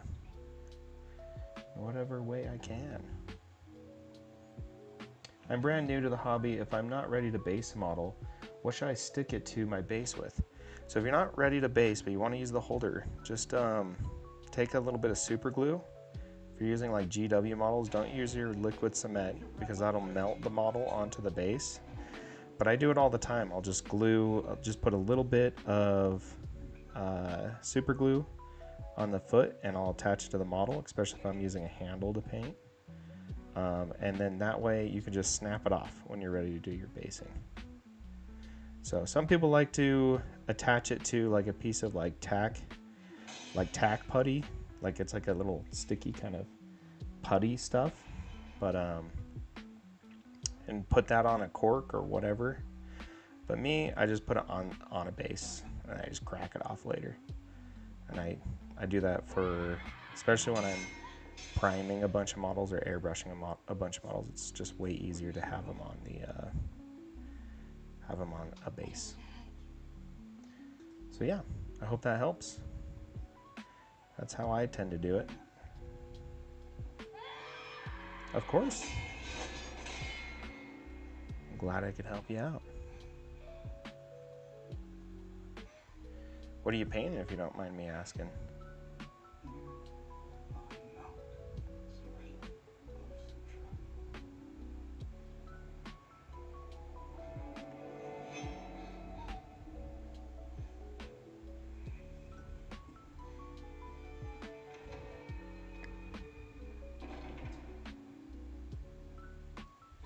I'm gonna do working on a Tau diorama to start. Nice. I love me some Tau. I actually have a Tau army myself. Are you painting anything in particular? Like a Riptide or a Storm Surge? A Breacher team, Strike team? Seems to me that Vilgeforce must have betrayed you in more ways than one. Yes. You bring him to me. Now. I will. What of our troops in Bodrog, Sugar? No. Nice. Fuck the war. There's nothing wrong with being in it for cool robots. That's actually why I originally got into Warhammer. Is I just really liked Tau Tau. They were like Gundams, but in my opinion, a little bit cooler. They're like realistic Gundams, if that makes sense. Good girl. Yeah, you're just a dog shit. Just a happy dog. Where's your ball? Not fear. Go get it. Where's your ball? Is the only one. One of the many pleasures I've traded. Hurry. No. Definitely. One, I managed. Come here. Bring me your ball. Come here. Where's your ball? The new XV26 stealth suits, the 2024 anniversary ethereal, and everything that comes in this year's Tau holiday box. Oh, that's awesome, dude. Yeah, those new suits are really cool. Are you gonna do like are you gonna do like a stealth effect Grab it. Grab it. where it looks like it's going into stealth mode? Get it. That was always something I wanted to try. It looks very challenging, but in like a good way, like a fun way. Gets drunk quickly. Anything else that shit Speaking of, Geralt, have you had any more violent dreams about Ciri? Is he talking about Ciri again? She is the child of destiny. And we are joining her with walking legend and healers across the continent to reclaim her.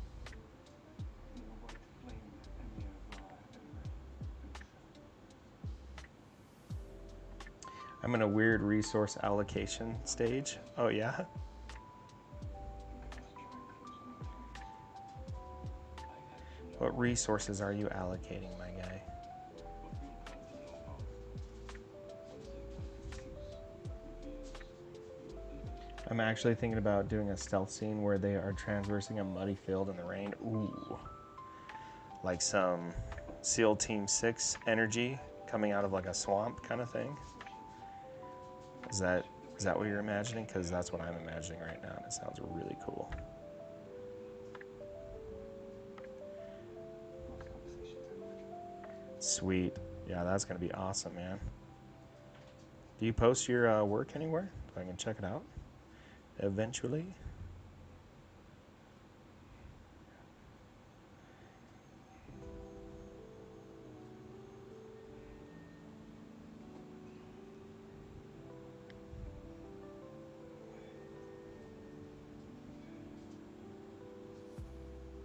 Totally post it and circle up with you. Yeah, please do. I'd love to see that. That sounds really fun. I personally, I have mad respect for a well-painted Tau anything, because this is probably controversial. I actually think Tau are one of the harder armies to paint well, especially with all the smooth surfaces and whatnot, and especially the panel lines, panel lining it just right. I use an oil paint now, but back in the day I didn't know about oil paint, so it really was a struggle. It was a struggle bus to get a good effect on those guys. Where's your ball? Where is it? Get it. Grab it. Where is it?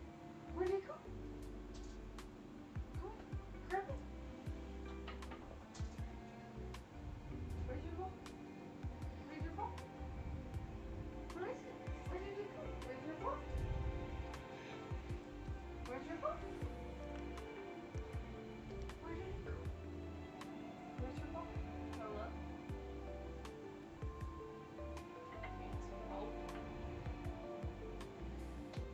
She lose her ball? Yeah,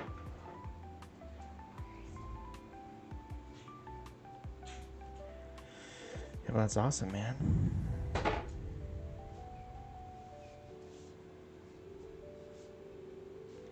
really need to get all of my models that I have done painted based. That's on the agenda here soon. It's quite the build up. I painted my Astra Militarum they're World War II inspired G.I. Joes. So I'm gonna put them in basically a alien world with like pink and purple vegetation. I haven't decided on what the color of the grass will be, but something evil looking, something otherworldly. I've gotten models, magnets, glues, cements, holders, a little drill, putty, synthetic brushes, brush cleaner, an air compressor, airbrusher, fittings. Wow. I hope, did you get that all at once? Because I got that over the course of probably a couple years, at least a couple of years. That is quite the haul if you got it all at once. Oh, wow, dude. Hell yeah, brother. The commitment is real. That's awesome. Well, let me know if you need any more tips on any of that equipment if you're not familiar with it. Except the magnet stuff. I don't magnetize anything. I hate magnetizing. I did it once and that was enough for me. That was brutal. No regrets, dude. No regrets. Hell yeah. That's how it should be. That sounds like about $700 worth of stuff. She was hurting. We've all been there. Isn't that why we're rats? Judith Ping? Yes. I have a vision I must manifest. Yes. There's nothing better than a financially driven, motivational passion, you know. There's nothing better than just all gas, no brakes, got to get it done. I love that. You don't have anything. I sold some magic cards. Nice. What cards did you sell?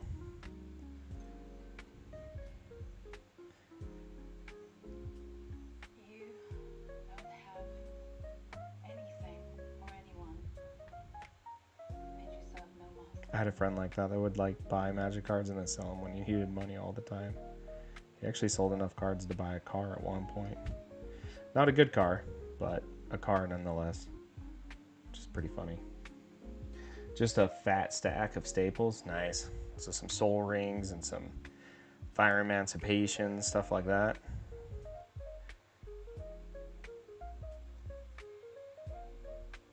Dark steel plates. You didn't have anyone.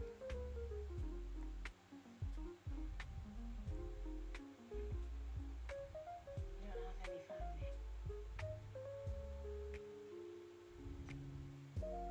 Sold just enough to pick up modeling stuff and analog photography equipment. Nice, dude. That's really cool. Must have been a nice collection, though. It sounds like you have plenty, though, still. If you're just getting rid of staples, it's not like you're getting rid of your NAR set or anything, you know? Yeah. If you want to be.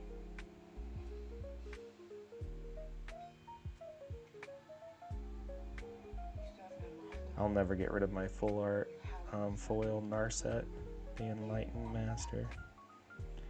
It's only worth like $40, but it is. That is my girl, you know.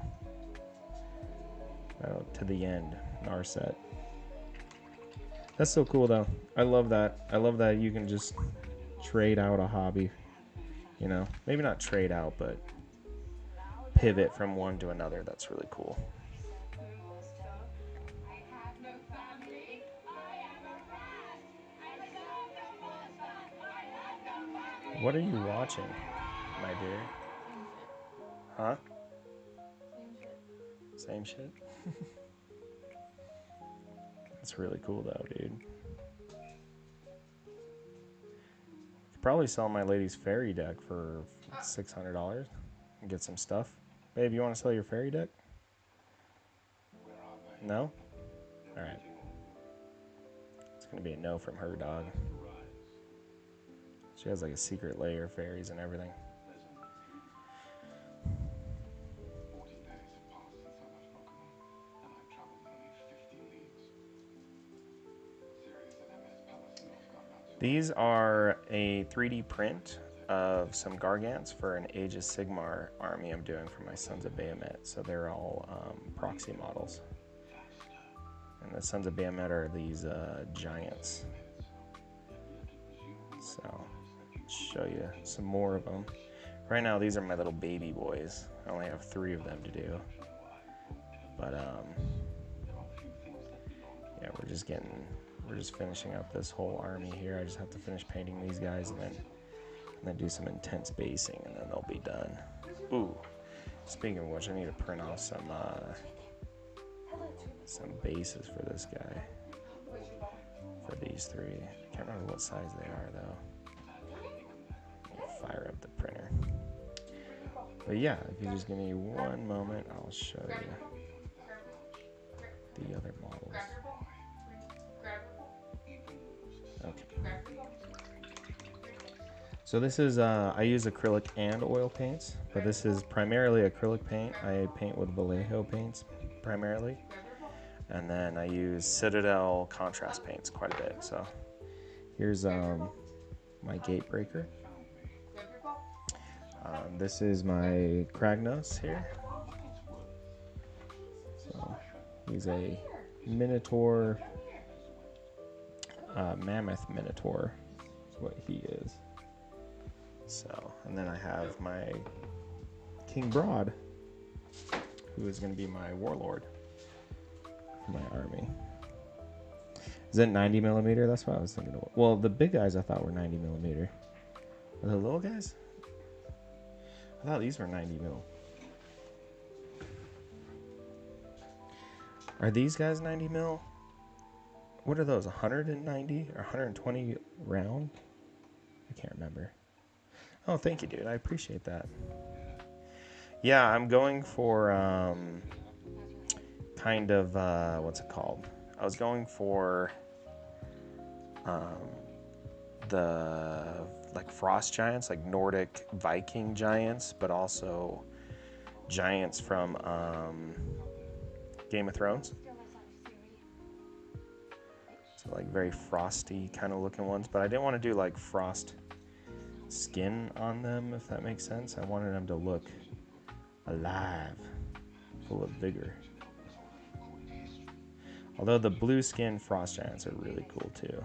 I know a couple people that are doing that. My buddy's painting that right now. Oh, thank you. I appreciate that, man. Yeah, they've been really fun to paint, and if you want to see kind of the... I only have one long format video on my YouTube channel, but you can check it out. And I show you the King Broad, the one with the big ice axe. I have everything on there except the oil washing and the oil washing, and I don't think I did my glow effects on that video, but there isn't much to the glow effects either. But yeah, thank you. Appreciate that. Yeah, enjoy. It's about an hour long with a little bit of voiceover. You can skip around if you want, or even put it on 4 times speed and just hear me go, you know. I think it's a fun watch. It's a fun watch if I mute myself, because it's kind of fun to watch me like printer speed, like print the whole thing off, basically. That's what it looks like, which is pretty fun.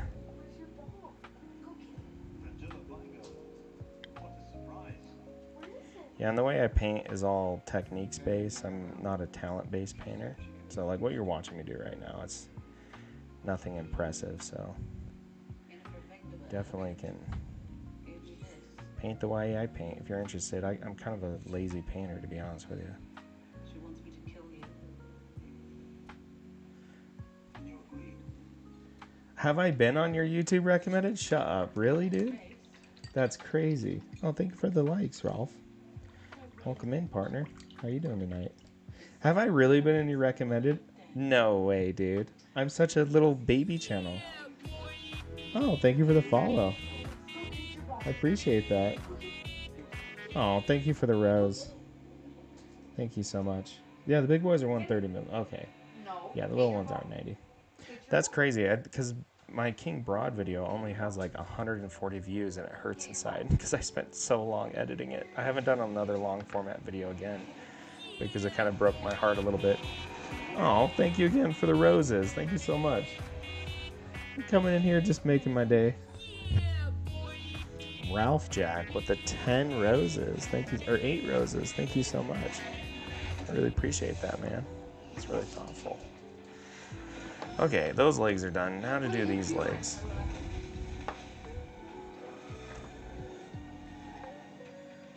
We're just gonna do some quick and dirty here, I think.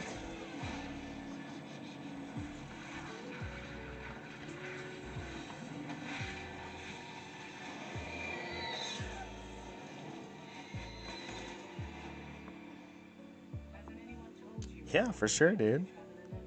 That's crazy, though. I'm just a little itty-bitty channel. I think I have like 50 subscribers on YouTube, so it's funny that I was in your recommended.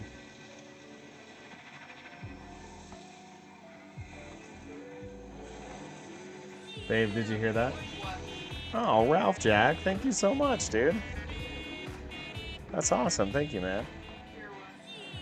I told this guy about my YouTube video, and he was like, "You're in my recommended," which is wild because I don't think I'm in anyone's.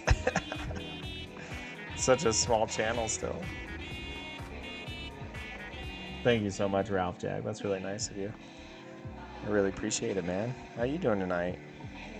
You can't come in here and just send me gifts and not say hi, at the very least. Oh, thank you for the follow, brother. Welcome to the party, my man. We're having a good time every time in here. We could make good use of each other's company. How many of us are left? Still finding out. Well, I am super stoked to see your Tau diorama, dude. I haven't done a diorama yet. I'm actually thinking about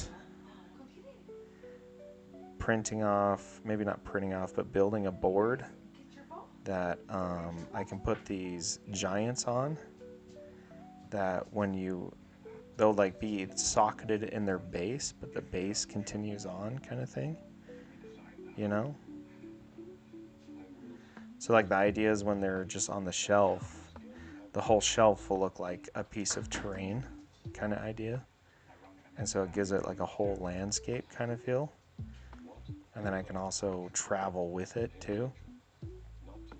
And be able to take them off of their scenery and then play them. It's kind of what I was thinking. It's kind of a big...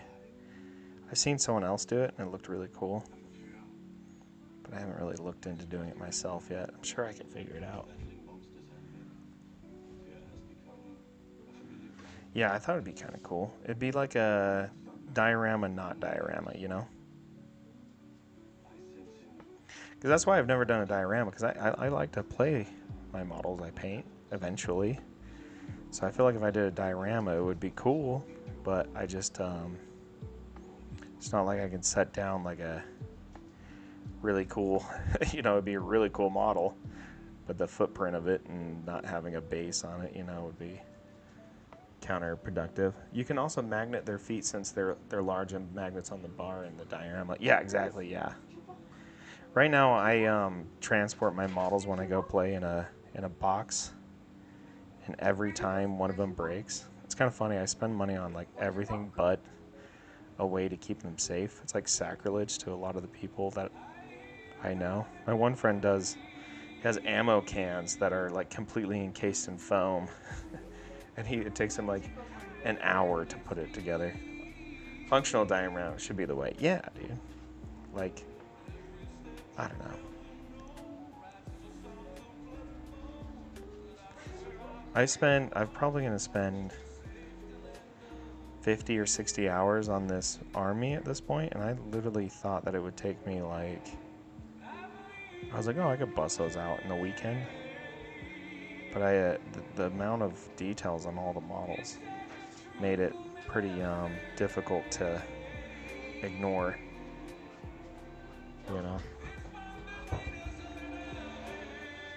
But yeah, a functional diorama would be fun. I think I might do that.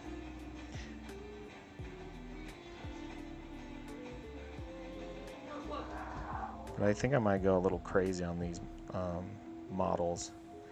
Kind of want to put like waterfalls and stuff, and maybe have a lake. Maybe paint like a little pond or something. I know, it sounds like fun. What's in here? Who cares? It's going to be painted black.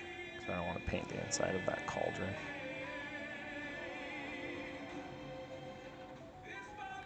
Do you print with the FDM or resin printer? I print with a resin printer.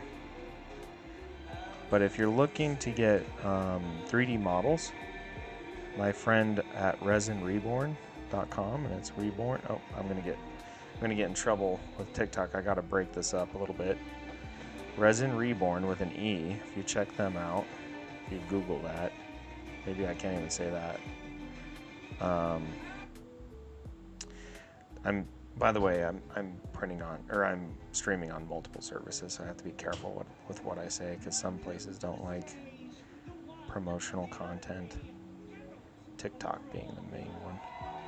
But if you need 3D prints done, Resin Reborn, he's a good friend of mine.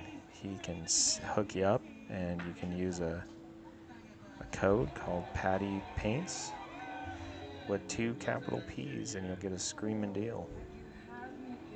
But yeah, we do a lot of 3D printing. All these are 3D printed. He sends me a lot. I actually haven't turned on my 3D printer in like weeks because he keeps just hooking me up, which is great, because I'll be honest, it's such a pain in the ass. I love my 3D printer, but boy, it's a struggle bus pretty often. So it's nice that he's just sends it out to me. Perks, you know what I'm saying? Yeah, Adam, I'll check you out, I'll check you later, my dude. Ralph Jack, stop sending me so many gifts, dude. Thank you so much. But yeah, Adam, I'll catch you later, buddy. Thanks for stopping by and hanging out with me again. Hope you have a lovely evening. I'm probably going to be hopping off here soon. I'm trying to get these to a level where I can hop on tomorrow and just do some oil paints, do my oil washes, and then later clean them off. So I'll definitely be on tomorrow too. But yeah, catch you later, buddy. Can you talk to me a little bit more about oil paints? You mentioned washing. Wishing you had known about them for your towel. Okay, so there's a product that Tamiya makes called Panel Liner, and it's an oil-based product. And what's so nice about oil washes, so you know, like the panels in between your towel, like on the shoulder plates and the chest and the thighs and whatnot, those little in-between lines, I wanted mine to be like really nice and dark and black and really clean. So what's nice is you can also just do this with oils, or you can buy that product, but it works just the same. When you use oils, you can just cover the whole model with the oil wash, right?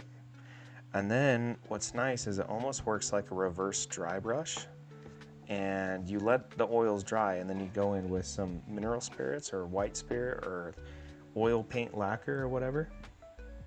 And you can either use like a soft makeup brush, or I use Q-tips, and you literally can wipe them right off of the model. And it's totally safe to use. It's totally safe to use on acrylics. It's totally safe to use on, you can paint oils on top of acrylics. You can paint acrylics right on top of oils. So, and they're just super amazing. You can get like really nice, rich shadows with them. And it's super fast. It really is so fast. So I don't really use acrylic washes anymore, because I found that they're really hard to control and get the kind of the finish that you want from them. So I primarily just use oil washes now. But yeah, and I say reverse dry brush. I'm sure you're familiar with dry brushing, but instead of putting paint on the model at the tips, you instead are removing them from the high spots. So you can wash the whole model with like a nice brown or whatever color you'd like to do. I recommend doing brown for warm colors, and then doing black for your cool colors, or even like a tinted black, like a reddish black or purple black or bluish black. And what's super nice about them is they also have the benefit of tying your whole model together. So when your model has the same undertone through it all, like this guy here, there's all this dark brown here throughout the whole model. It's all tied together. So even like this has shades that match this here, which gives it a nice kind of homogeneous look to it. I just found the coolest hobby shop near me. I bet they have it. Yes, I think I got mine from Hobby Lobby, or you can also check out online. But yeah, the Tamiya panel liner. That's what I recommend for doing those deep panel lines. And it's like foolproof. It really is so nice. What's up, Billy? Welcome in.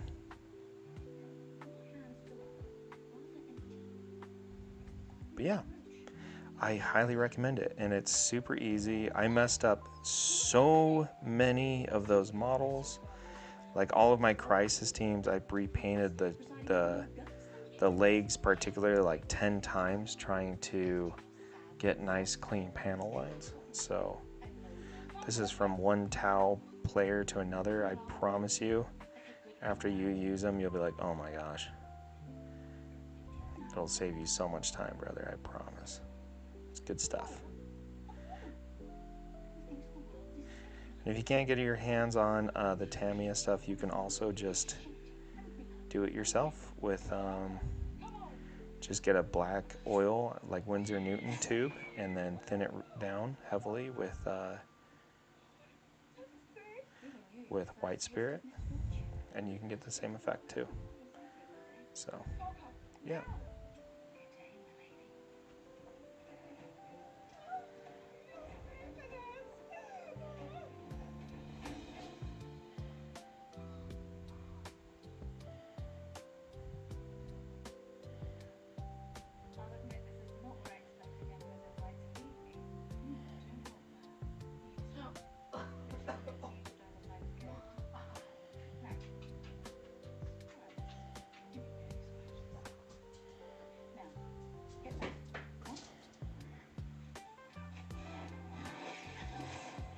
I've heard people swear by using lacquer primers, and that's something else I'm looking into.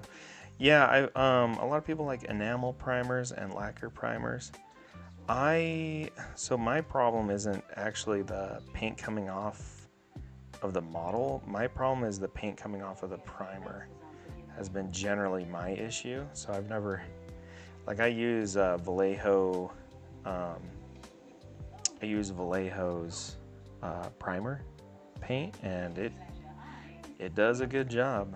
My problem is the paint will rub off, but the primer will remain, is my biggest issue.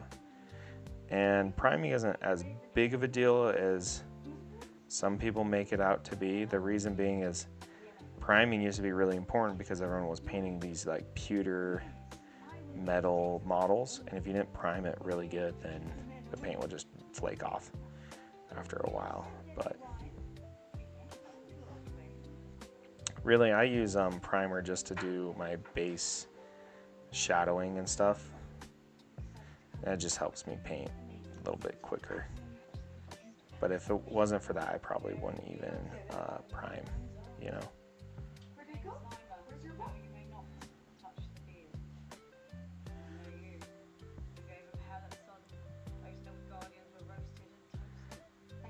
And if you have an airbrush, definitely look into trying out Vallejo's primer. That's what I use. Do my best to resist. That stuff is really nice.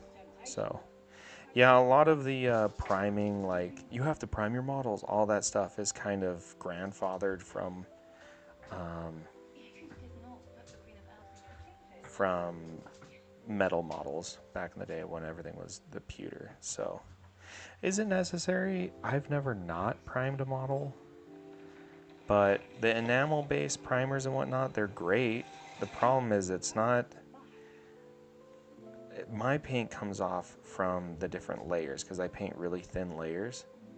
So my problem has always been the paint coming off of my primer, not my primer coming off of my model. So it's ridiculous. I've been doing all this research and gathered and haven't even assembled a model. No, that you're doing it right, man. You're doing it. I'm serious. You're doing it right. This is so half of the fun in the hobby, in my opinion, is learning all this stuff, right? And if you're fresh in, definitely hang out, come in, ask any questions. And you're going to have a lot of questions. You're going to come across a lot of problems. My biggest piece of advice in your journey is just don't be afraid to make a mistake. Because mistakes is how you grow as a painter, not avoiding them. A lot of painters will learn how to do something that gives them good results, and there's nothing wrong with this, but they'll do something like I was pretty bad about it for years and years, where I found something that worked, right? The methodology I used, and I never changed how I painted, and I got to a point where I was just kind of unhappy with the quality I was getting, and so I started making mistakes, and I'll be honest, that's when I learned the most, is you make a mistake and you just got to figure out how to fix it. Nice. Yeah, the Vallejo primer is fantastic, man. Like I said, and there's also an overwhelming amount of information out there. And the reason it's like that is because people are, to make content in this realm, this hobby, is you have to keep reinventing the wheel, you know? Like that's one of the reasons, like a lot of my content even is basically me reinventing the wheel in my own way and teaching people how I use products. But generally, no one is wrong. There's no like perfect way to do anything in this hobby. So find whatever tips or tricks or methodology that you think vibes with you and just run with it. And if it starts not working, just come in here and ask me and I can help you out. I've tried just about every different way of painting, and they all work and they're all fun in their different ways. Generally, how I paint is kind of a more advanced slap chop, so that's what I teach, because you can get really good results with less work. My stuff looks like I spend a lot of time on it, and I do here and there. But for the most part, 90% of it's pretty quick. Like even right now, what I'm doing here is just like kind of just quick, easy basing. I'm not doing anything crazy, I hear we've got many tries so long as we can strip a model, right? Here's the thing, I've never stripped a model, not even once. And that's not me like flexing, it's just like, I'm just okay with it. I also, stripping a model, I mean, when I'm an army painter, so my first model looks like crap and then the last one looks amazing. I like the story there, Oh shit, the Horde's here. I've never stripped a model, not once. I've always told myself, if I don't like it, I'll strip it. I would implore you that instead of stripping it, try and fix it. Try and fix it in whatever way will make you happy with the result. Try and get to that result before stripping it. Because in my experience, starting over doesn't help you grow. It's managing the issues that you create and then figuring out a way to overcome those issues, because then eventually you'll get to a point where if you make a mistake, you go, oh, I know how to fix that. I'll just fix that real quick. you know. What's up, Horde? I see you in here, buddy. Welcome back. God, I missed you. How are you, my friend? How you been, buddy? There's the one. Where's your ball? Oh, don't tell me Hope you had a great Thanksgiving, Horde. Weinstein. It's the shit cancer. You two know each other. But yeah, do not. I'm not going to tell you not to strip a model, right? If you have X amount of models and you really don't like it, then for sure strip it. There's a bunch of different ways you can do isopropyl, or whatever, however you say it. That strip's pretty good. My friend stripped all his models doing that. Green stuff, the cleaner green stuff, works pretty good too. I've been told. But my biggest recommendation is just, keep it around. And always, always, always keep your first model. That's everyone who paints regrets not keeping their model or redoing it a million times. I wish I had my very first model so I could show people, like, this is where I started, I'll abuse it until I pin down my color. Now, that's understandable. That's definitely understandable, is using it as a, like, repainting it for color purposes. I totally get that. Off to work for a bit. Nice. Oh, off work for a bit. Nice, dude. That's sick, buddy. Congrats. Are you going to get some hobby time in, hopefully? I'm assuming so.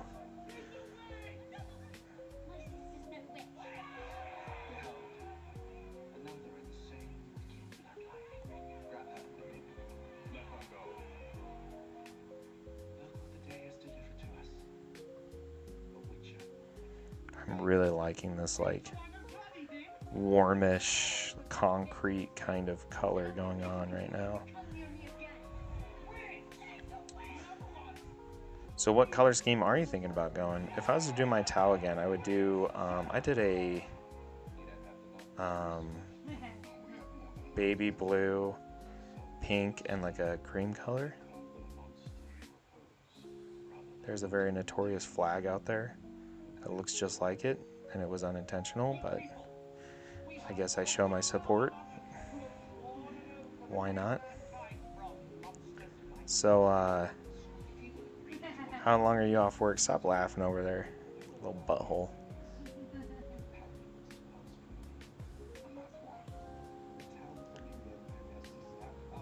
Yeah, but if I was to paint them, huh?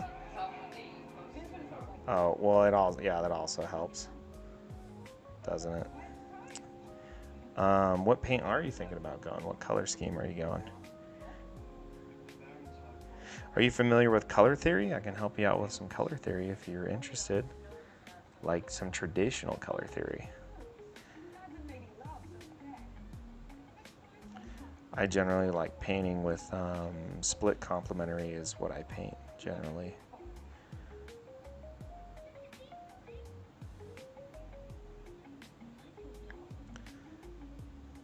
So with color theory, the most important principles are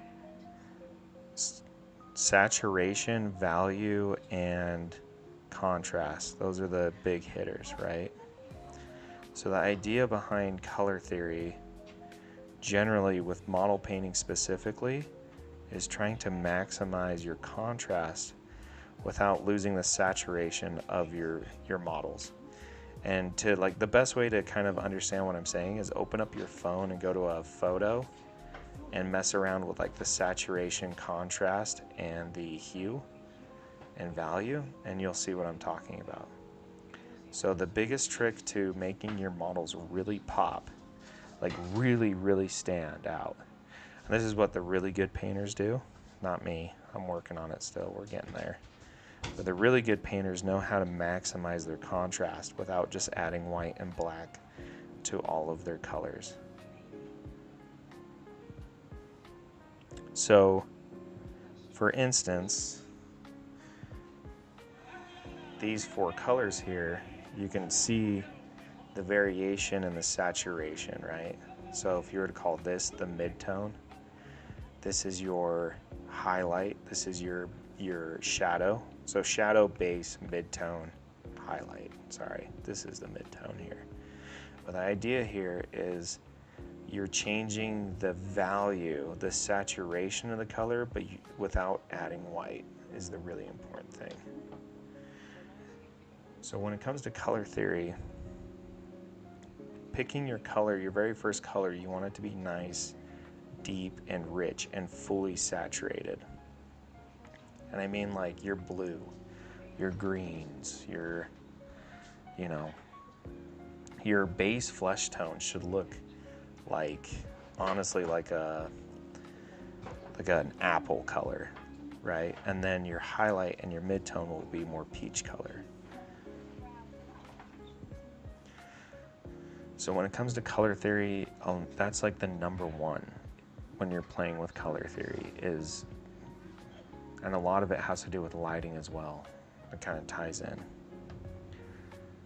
So you're trying to maximize those shades of color without losing the saturation of them. And a good example of losing saturation is if you take red and you want to make a highlight out of it and you add white to it like you would a brown or even a blue, what you get is pink. You don't actually get red anymore. It just looks pink now. And that's what I'm talking about with losing the actual saturation of the color. So red specifically, orange also works like that. Purple is very easy to lose its actual, it turns into like a lilac. There's certain colors that when you paint them, they're harder because you need to actually have more paint, like more options to be able to do them right. So that's kind of my lesson 1 in color theory. Lesson 2 in color theory, picking colors that work together, right? I'm not gonna say you can paint, if you do a dark forest green with like a pink and like an orange or something, I'm not saying it's not gonna look wrong, and maybe those are your favorite colors and there's nothing wrong with doing that. I'm just telling you as a design choice, it's gonna look a little goofy. So when you're picking paints, you need to pick your primary color. Like honestly, for these guys, the primary color is the flesh tone, which is basically a nice deep pink, a peachish pink color, right? So with that being said, a nice warmish yellow pink, and if I do split complementary, which means I'll take that color and I'll go across the color wheel to blue, which is why I did all the like frost colors, because yellow, the opposite of yellow is like a tealish color, and a warmish peach color is actually kind of a baby blue. So that's why the frost looks really good. Then browns, grays, blacks, and metallics, you can just write them off as neutral colors. They don't really count. So find your primary color, whatever that's going to be, and you're going to do 60% of your model in that color. There's a 60-30-10 rule. I'm thinking of burgundy for the main panels, the mechanicals, and undersuit will be a dark gray. Hopefully I can figure out non-metallic metals. The accents are going to be some kind of lighter tan color. Then I'm going to do red sensors on them. So with the burgundy, I would look into actually doing the sensor colors, your 10%. So the burgundy color is going to be your 60%. Your 30% is going to be your tan. So you want 30% of the model to be that nice tan. Those colors work great. If you're going for a analogous, I think it's what's called, a monochromatic analogous, then I would shift the red glow effects to possibly purple or an orange. Or you can do a complementary and go on the other side. I just think that maybe your red might get washed out in the burgundy. But again, test that out and see how it looks. If it comes out looking really good, then by all means. That's just like in my experience, like painting red glow on red is like really hard to do because the reds get lost in each other, even with like a brownish burgundy color. Girls, enough. She has the power. But yeah, so find your primary color. That's what I would do, and then go to a color picker. There's a bunch of different ones. Just Google or even use ChatGPT, and pick your first color, and then tell it to give you different color palettes. Just ask for like, give me 5 or 6 different color palettes, and it'll automatically, just through color theory, spit out a bunch of different options that will work with your primary color. And that'll help you get, so a purple sensor, or even a pink sensor. So I want to say it's analogous, as in like they're close on the wheel. You can do like 3 different colors right next to each other, and then to like really make it pop, you'd want to go to the opposite side of the color wheel. And for red, it's not really green. It's kind of almost like a limeish green. So you could do like a lime greeny sensor as well. And that would really pop too. But again, these are just, these are like my opinions, man. You do, of course, what you think is right. Just color theory. Color theory, I think, is more important than people give it credit for in the hobby. Most of the chapter colors that you see for Space Marines and whatnot, and like the GW released colors, they're actually supported by the color theory every time. They're really like famous color schematics, like schematics, you know.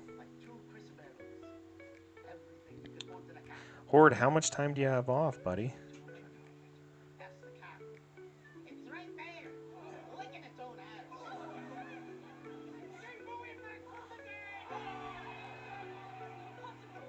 I'm just like you, trying to survive. Shut up, witch!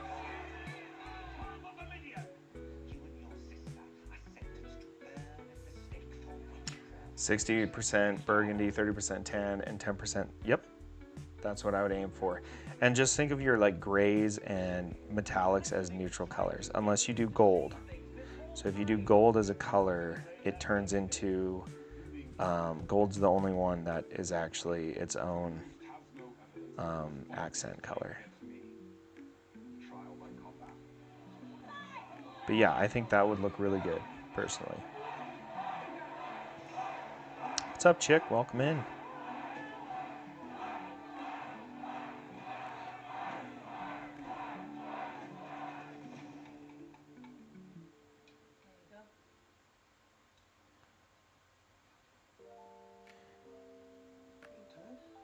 And you're thinking burgundy, like a nice rusty kind of brownish red, right? That's what you were saying.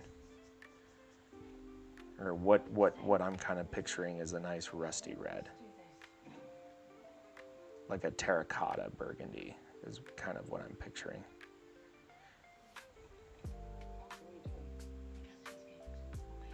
And you can nail down these colors before you ever put them on a model as well. Like even just painting them down, even on like a paper towel, putting them next to each other, and just see how you vibe with it, you know?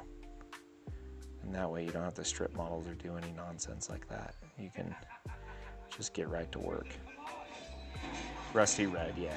That's kind of what I was thinking too.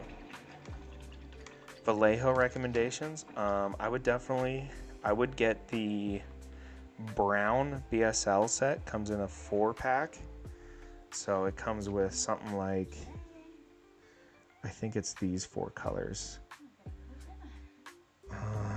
Let me try and find the last one. Is it this guy? No, that's the same one. It's one of these around here. I think it's a really warm brown. We'll just call it this one. So I think this is the 4 browns. So I definitely get the brown BSLs. I do painting classes, yeah.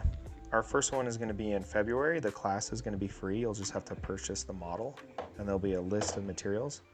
We'll be painting together, so it'll be like a lecture.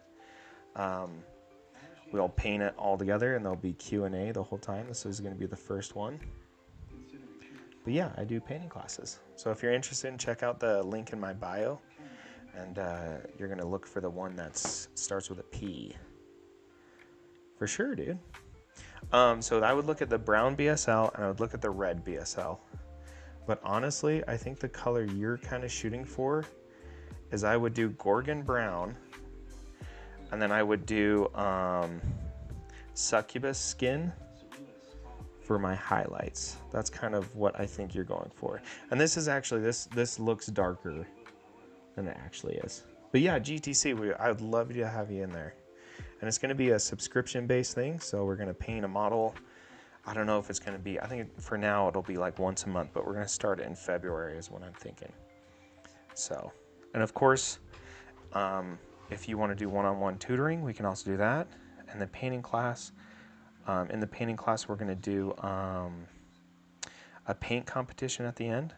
If you're interested in that, you do not have to participate if you don't want to, but you can post your model, and then there'll be a whole Discord, and we will judge it and see who wins, and there'll be a little prize. So yeah. And the model, I work with a company called Resin Reborn, and they'll send you out the model to your house, and it'll all be set up, and it'll come pre-primed with a Zenithal prime, and there'll be links to all the different paint and material you'll need. You're more than welcome to purchase what I'll be using, which will kind of help you out, get the same results. But if you have similar items, I'll make sure to give different alternatives. But yeah, it should be really fun. Sorry, those paint names one more time. It's going to be Gorgon Brown, or sorry, Grunge Brown or Gorgon Brown. Actually, I would go, yeah, sorry, Gorgon Brown, and then Succubus Skin. Those are the 2 colors, and I would honestly use the brown as your base tone, and then I would use the, even like mixing it a little bit, I would look into doing those too. Of course, play with it a little bit. This may sound dumb, but I'm trying to figure out how to blend and highlight different paints. Like, I have no idea where to start for edge highlighting. Okay, so the best way to kind of really get good at blending and building up a nice blend is to, 1, make sure you're thinning your paints properly, right? You do not want a thick consistency. You want it to, when you drag it across your thumb, you don't want it to leave a mark. You want it to actually kind of be really translucent. And then you slowly keep adding paints. So you keep adding a layer by layer by layer. And if you look at my wet palette here, you can kind of see how I blend my paint, right? Correct. Powerless. Correct. So how I blend my paint, I generally do almost all of it on the wet palette. And then when it's at the right stage, I'll grab it out and I'll leave all of those colors on there, because if I have to repaint it, then I can just grab it real quick, whatever I missed. Oh, thank you for the follow. Oh, thank you for the roses, Allie.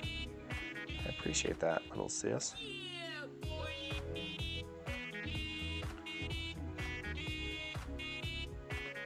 So, and the best way to really highlight is to actually have a really good shadow. So a lot of people think those like really nice, well-painted models that you see out there in the, Instagram world or, TikTok, what they don't know is those highlights really pop out because of the shadows. So it's the shadow that actually makes your highlight really grow. So like, for instance, like the reason the highlights on this really pop out is not because of the highlight. The highlight is just the flesh tone and like this, right? Like that's all the highlight really is. What is the highlight is the shadows really forcing that color to its maximum, right? So when I'm like painting this, I'm doing really like that, way too much paint, right? So I'm going to take that, I'm going to roll that out, I'm going to add a little bit of water to it, right? And then now I'm just going to slowly add paint. If it's too much, just wipe it off. No one talks about that, but you can just wipe the paint off. You can wipe it off or you can wash it off. It's the contrast, correct. The shadow to the color, absolutely. That's actually what makes these highlights look so good. Like that right there looks good because it's next to something that's dark. So, and I can sit here and I can highlight all day long. Like honestly, I could probably really bring a lot of this up to the level of the rest of it. I just haven't gotten to it. And if I start doing this, I won't stop. But the reason that this highlighting, that's all I'm doing right now, just adding a little bit of color to it. The reason why it looks like it's living and breathing and it's popping out and it looks alive in the world is because of how rich the shadows are. That's why you might be having trouble getting the effect that you're looking for, is because you don't have enough shadow yet. So the more shadow you add, it gives you way more room to, you know, if this is a race from start to finish, or not a race, but a race track, if you will, you want as far amount of runway as you can go. So the longer you can make that runway from black to white while maintaining the saturation in between, as in the actual hue of the color remains between the very darkest point and the lightest point, if you can exaggerate that as much as you can from the very beginning to the very end, you'll get really good effects. And that's what those like really good paintings you see, they actually, most of their shadows are just like black. If they're not black, then they're like darkish purple, or they're so exaggeratedly dark, right? Because they know that the further they have from their highest point to their lowest point, the more interesting the model is. But yeah, that is my biggest tips. And I can show you, especially in the paint class, exactly how to do that quickly and effectively and make it look natural and realistic, not forced. So the best way to do that is with oil washes, but I'll show you how to do it with acrylic washes as well, because you can do it with either. Because it's not about the medium you're using, it's about the principles behind it, if that makes sense. And thank you, I appreciate that. See, I have no idea how to choose what colors for it, and I've been trying to research them. So honestly, the best way to really start to understand color is to force yourself to use as the least amount of colors as possible. And I say that, except the two colors you really can't get away from buying is going to be your reds and your oranges and yellows. Because if you add white or any kind of color to red, it stops being red and it turns either into a brown or into a pink. So those are the colors that you do have to purchase if you want to exaggerate the saturation and the contrast in your painting. But green, you can add yellow to brighten it, or a little bit of black to darken it. And blue, you can add a little bit of blue, and with blue you can add a little bit of white. You get a really nice white, or warmish bright white. And same thing with purple. Purple can get a little bit of lost color if you add white to it. So if you're trying to go for a lighter purple, I recommend making it even like a baby blue and adding it to it, or a lighter shade of blue. But the best way to get really good at blending colors is to have, I got good at it because I was poor and I can't really afford that many colors back in the day. So it forced me early in my collection to just get really good at blending my colors together. So Vallejo's like starter pack that they have is very good to teach you how to blend those colors together and make your own colors. But if you are looking for a product that'll give you the base, light, shadow, and midtone, definitely check out Vallejo's BSL system. Their base, shadow, light system is fantastic. I really love it. And honestly, Vallejo's game color is second to none in my opinion. The colors are so warm, like super warm, very easily painted. They're very, I just don't know how to describe it. They're just so rich and creamy, and they go on so well, and they have really nice opacity. And I really love their neutral colors. Oh, thank you, Horde. Thanks for the coconut juice. How'd you know I was thirsty, buddy?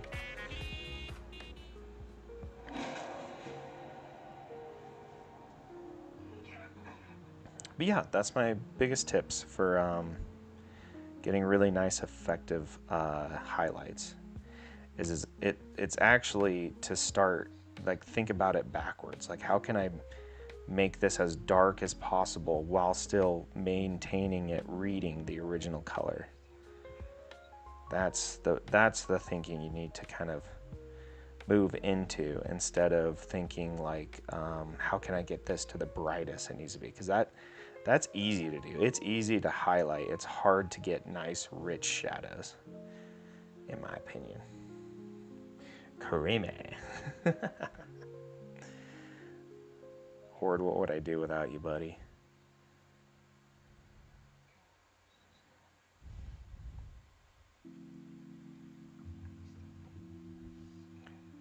But yeah, the painting class should be really fun. I'm planning on it to be about 3 hours. It's going to be kind of a beginner level. I'm planning to add levels of intricacy as well, doing like an intermediate and advanced class. And the advanced class will go over color theory and light theory pretty effectively, as well as doing OSL, and on top of the OSL, we'll do how to brush paint it or airbrush it as well as how to do really nice gradients with an airbrush, which might actually make it into the intermediate level. It depends. So, but for now, we're just doing a nice beginner. What's nice is one model will be able to get you a couple different classes as well. So that first model we're going to do will allow you to be able to do the first class, which is the beginner class, and then we'll do an intermediate class with it. And if there is a way to teach advanced subjects with it, we will do an advanced class as well. So just to give you a little more insight on the painting class, I'm trying to make it kind of the flagship of this channel. It's going to be the project, the fun project, and it'll be a social thing. It'll be a monthly thing, and I think it'll be really fun for everyone who's involved. OSL is object source lighting, so like the runes on this guy here, so all those like glowy runes, that's object source lighting. Also, so the sign up is going to be on my bio. I don't know if it's on my Twitch actually, but I think it is on my right now. I actually don't even have a sign up page for it. That's how early it is in development. But if you join my Patreon, I will be releasing the tier for it once I have everything set up, because I don't want to just have it there and not have it ready, if you know what I mean. I want it to be all inclusive and good to go right from the get-go. So it'll be through my Patreon. And at the very end, I think you will, no matter what level you are, I think you will learn something. And at the very minimum, you'll learn something. And my guarantee is it'll be a good time. A little chaotic, a little fun, a little bit of laughs. It'll be a good time. It'll be a kind of a social event. My lady does She works as a, she's in her doctorate program right now, and she works as a teaching assistant to the professors, and she holds lectures all the time. So I'm going to have her help me make sure to create a really professional class, an online class. So, but yeah, should be really fun. I have a couple people super interested right now. But right now, again, it's a little early. I don't want to. It's definitely going to happen. Don't get me wrong. It's going to happen. It's just I don't want to get it all set up without making sure all the ducks in a row. But yeah, I'm working with a 3D printing company right now, and they do fabulous work. And they're going to set it up. So the moment you join the tier, then it'll be in the works to get you your model ASAP. So yeah, at a heavy discount than their normal shop prices. So that'll be really cool too. Oh, sweet, man. That's awesome. What grade do you teach, and what's your subject? I actually wanted to be a teacher way back in the day, but I ended up failing at at university, and I ended up becoming an electrician. And I always think of the what if, you know? Although I don't think I want to be a teacher nowadays, not with how I just can't imagine doing it with social media and phones and parents and like just the political environment.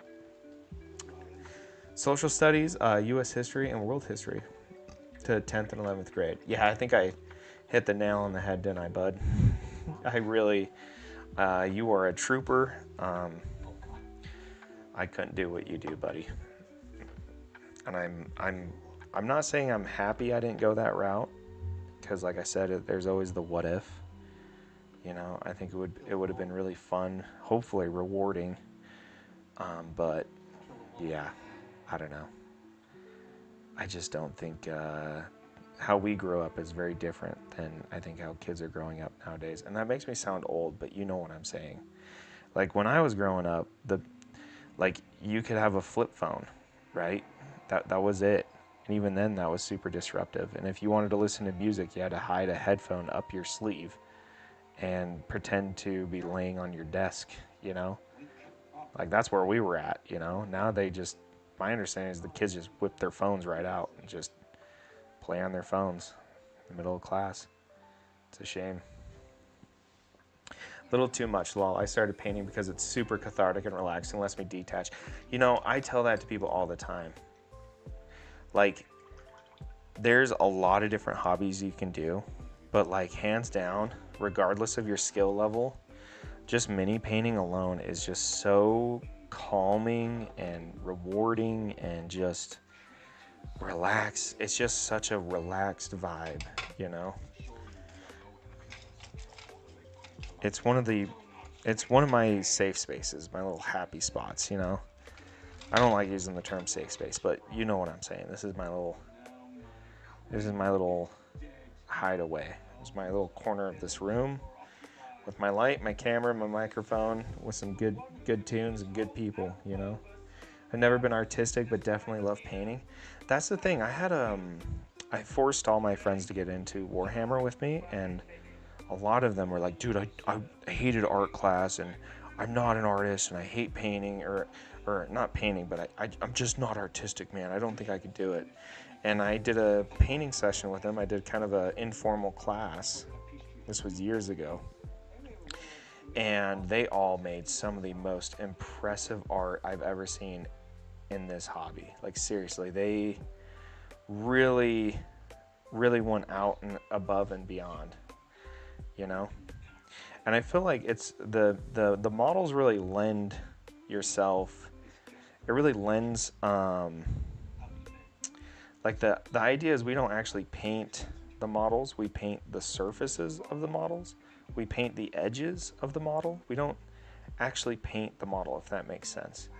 I try and describe that to people, and and some people kind of understand, but others, like, this isn't like canvas painting, you know?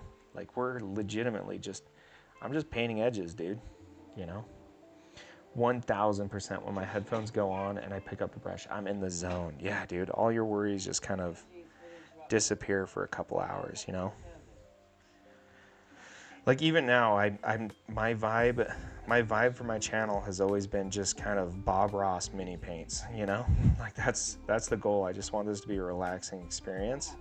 And I think a lot of my viewers come in and they're also just kind of chilling in their modeling zone, you know?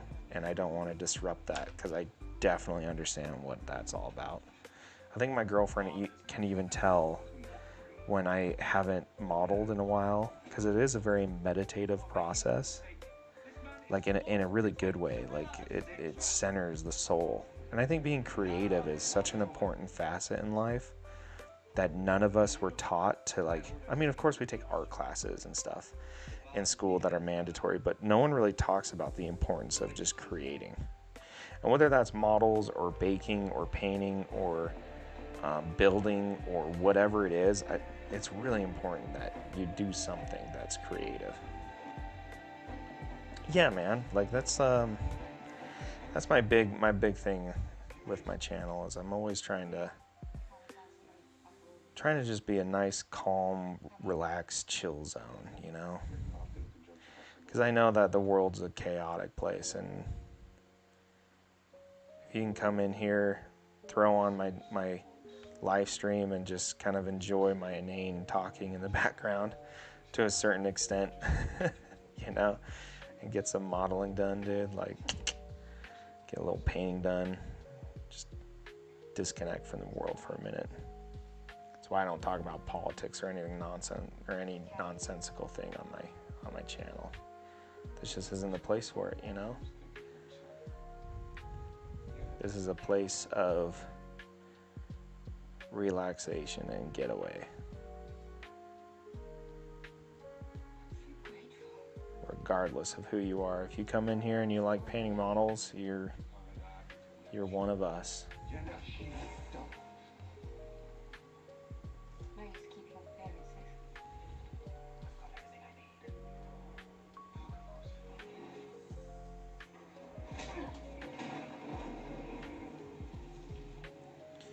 But yeah, if you also want to do like tutoring, always open for tutoring.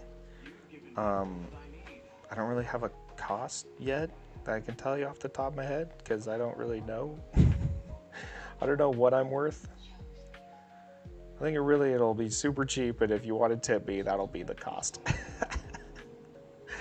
How do you tell someone, like, yeah, this is I wanted to pay me? But the idea with the tutoring is, if you're having trouble, or you're trying to do a new technique that you're not comfortable with, and you just need me to hop on a video call with you and work through it with you, and maybe I can give you a little demonstration in the moment, maybe tell you what's going wrong, and then that's the idea with the tutoring. It's just a little helping hand, if I can. If I can't, then it's free of charge. No worries at all. I was thinking that would be a good idea. Yeah, man.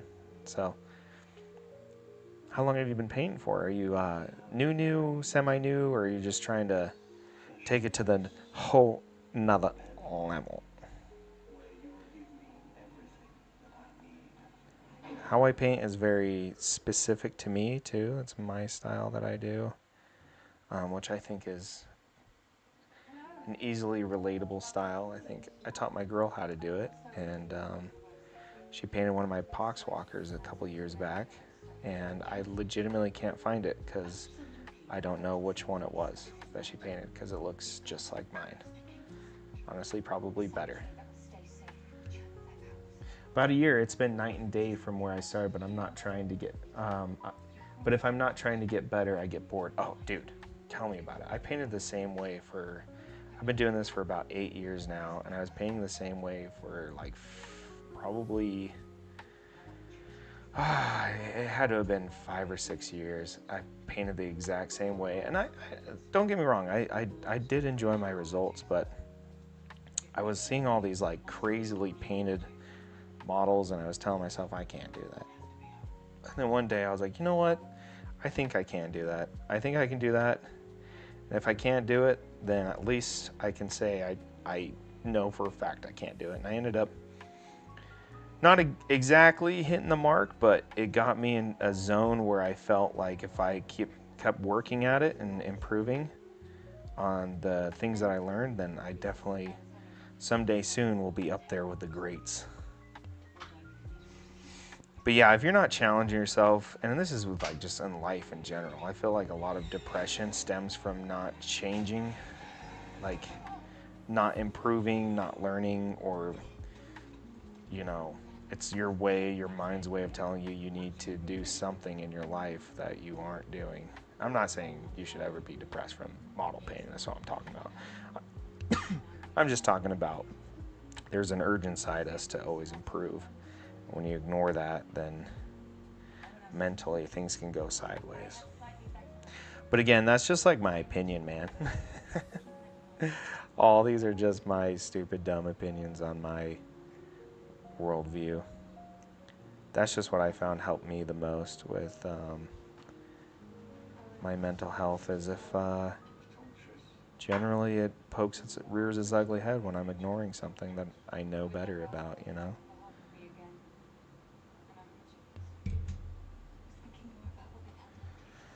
But you know what? I think, what time is it? It's almost 11 here.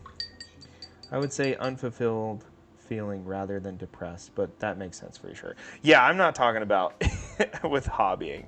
I just meant in like the grand scope of things.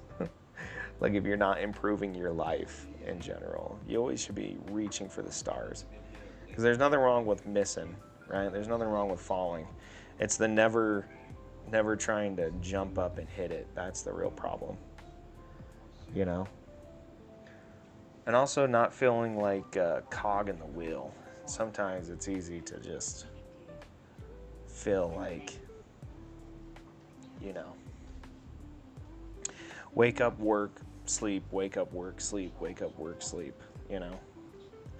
And we all get into that mode, and it's important to disconnect, and I think the best way to do that is to be creative. It's the best salve to a troubled mind, is working with your hands in some way. And I'm not saying I work construction. There's working with your hands, and then there's like, you know, creating something with your hands. There's a definite difference, you know? That's all I'm talking about. But no, that's an awesome feeling, man. Not to get all...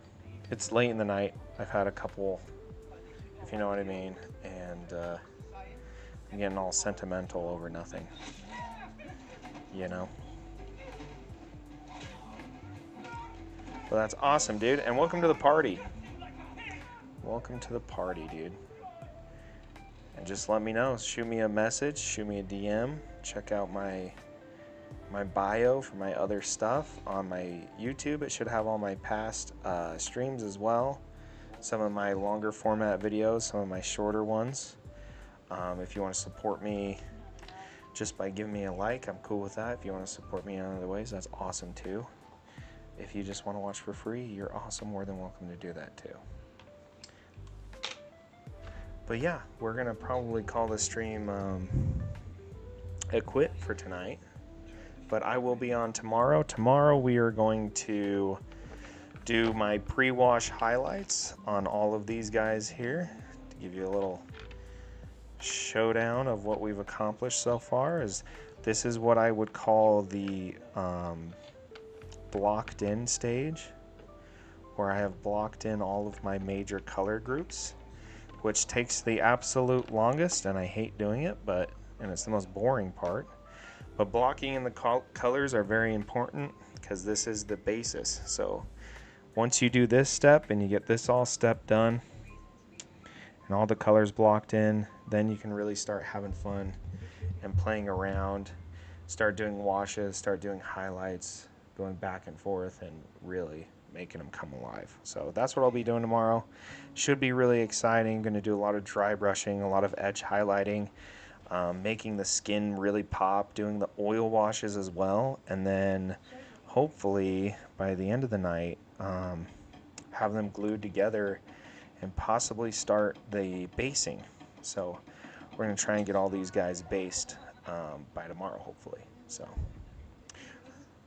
yeah, thank you for stopping by. Thanks for watching. I really do appreciate you guys hanging out with me on a nice Saturday night. And I hope you guys all have a great night and enjoy hobbying in whatever way you like hobbying. And thank you again for getting me up to 1,600 likes. Thank you for the gifts. Horde, you're a real one. GTC, I hope to see you around again. And Powerless, I hope I was able to help you a bit here and there.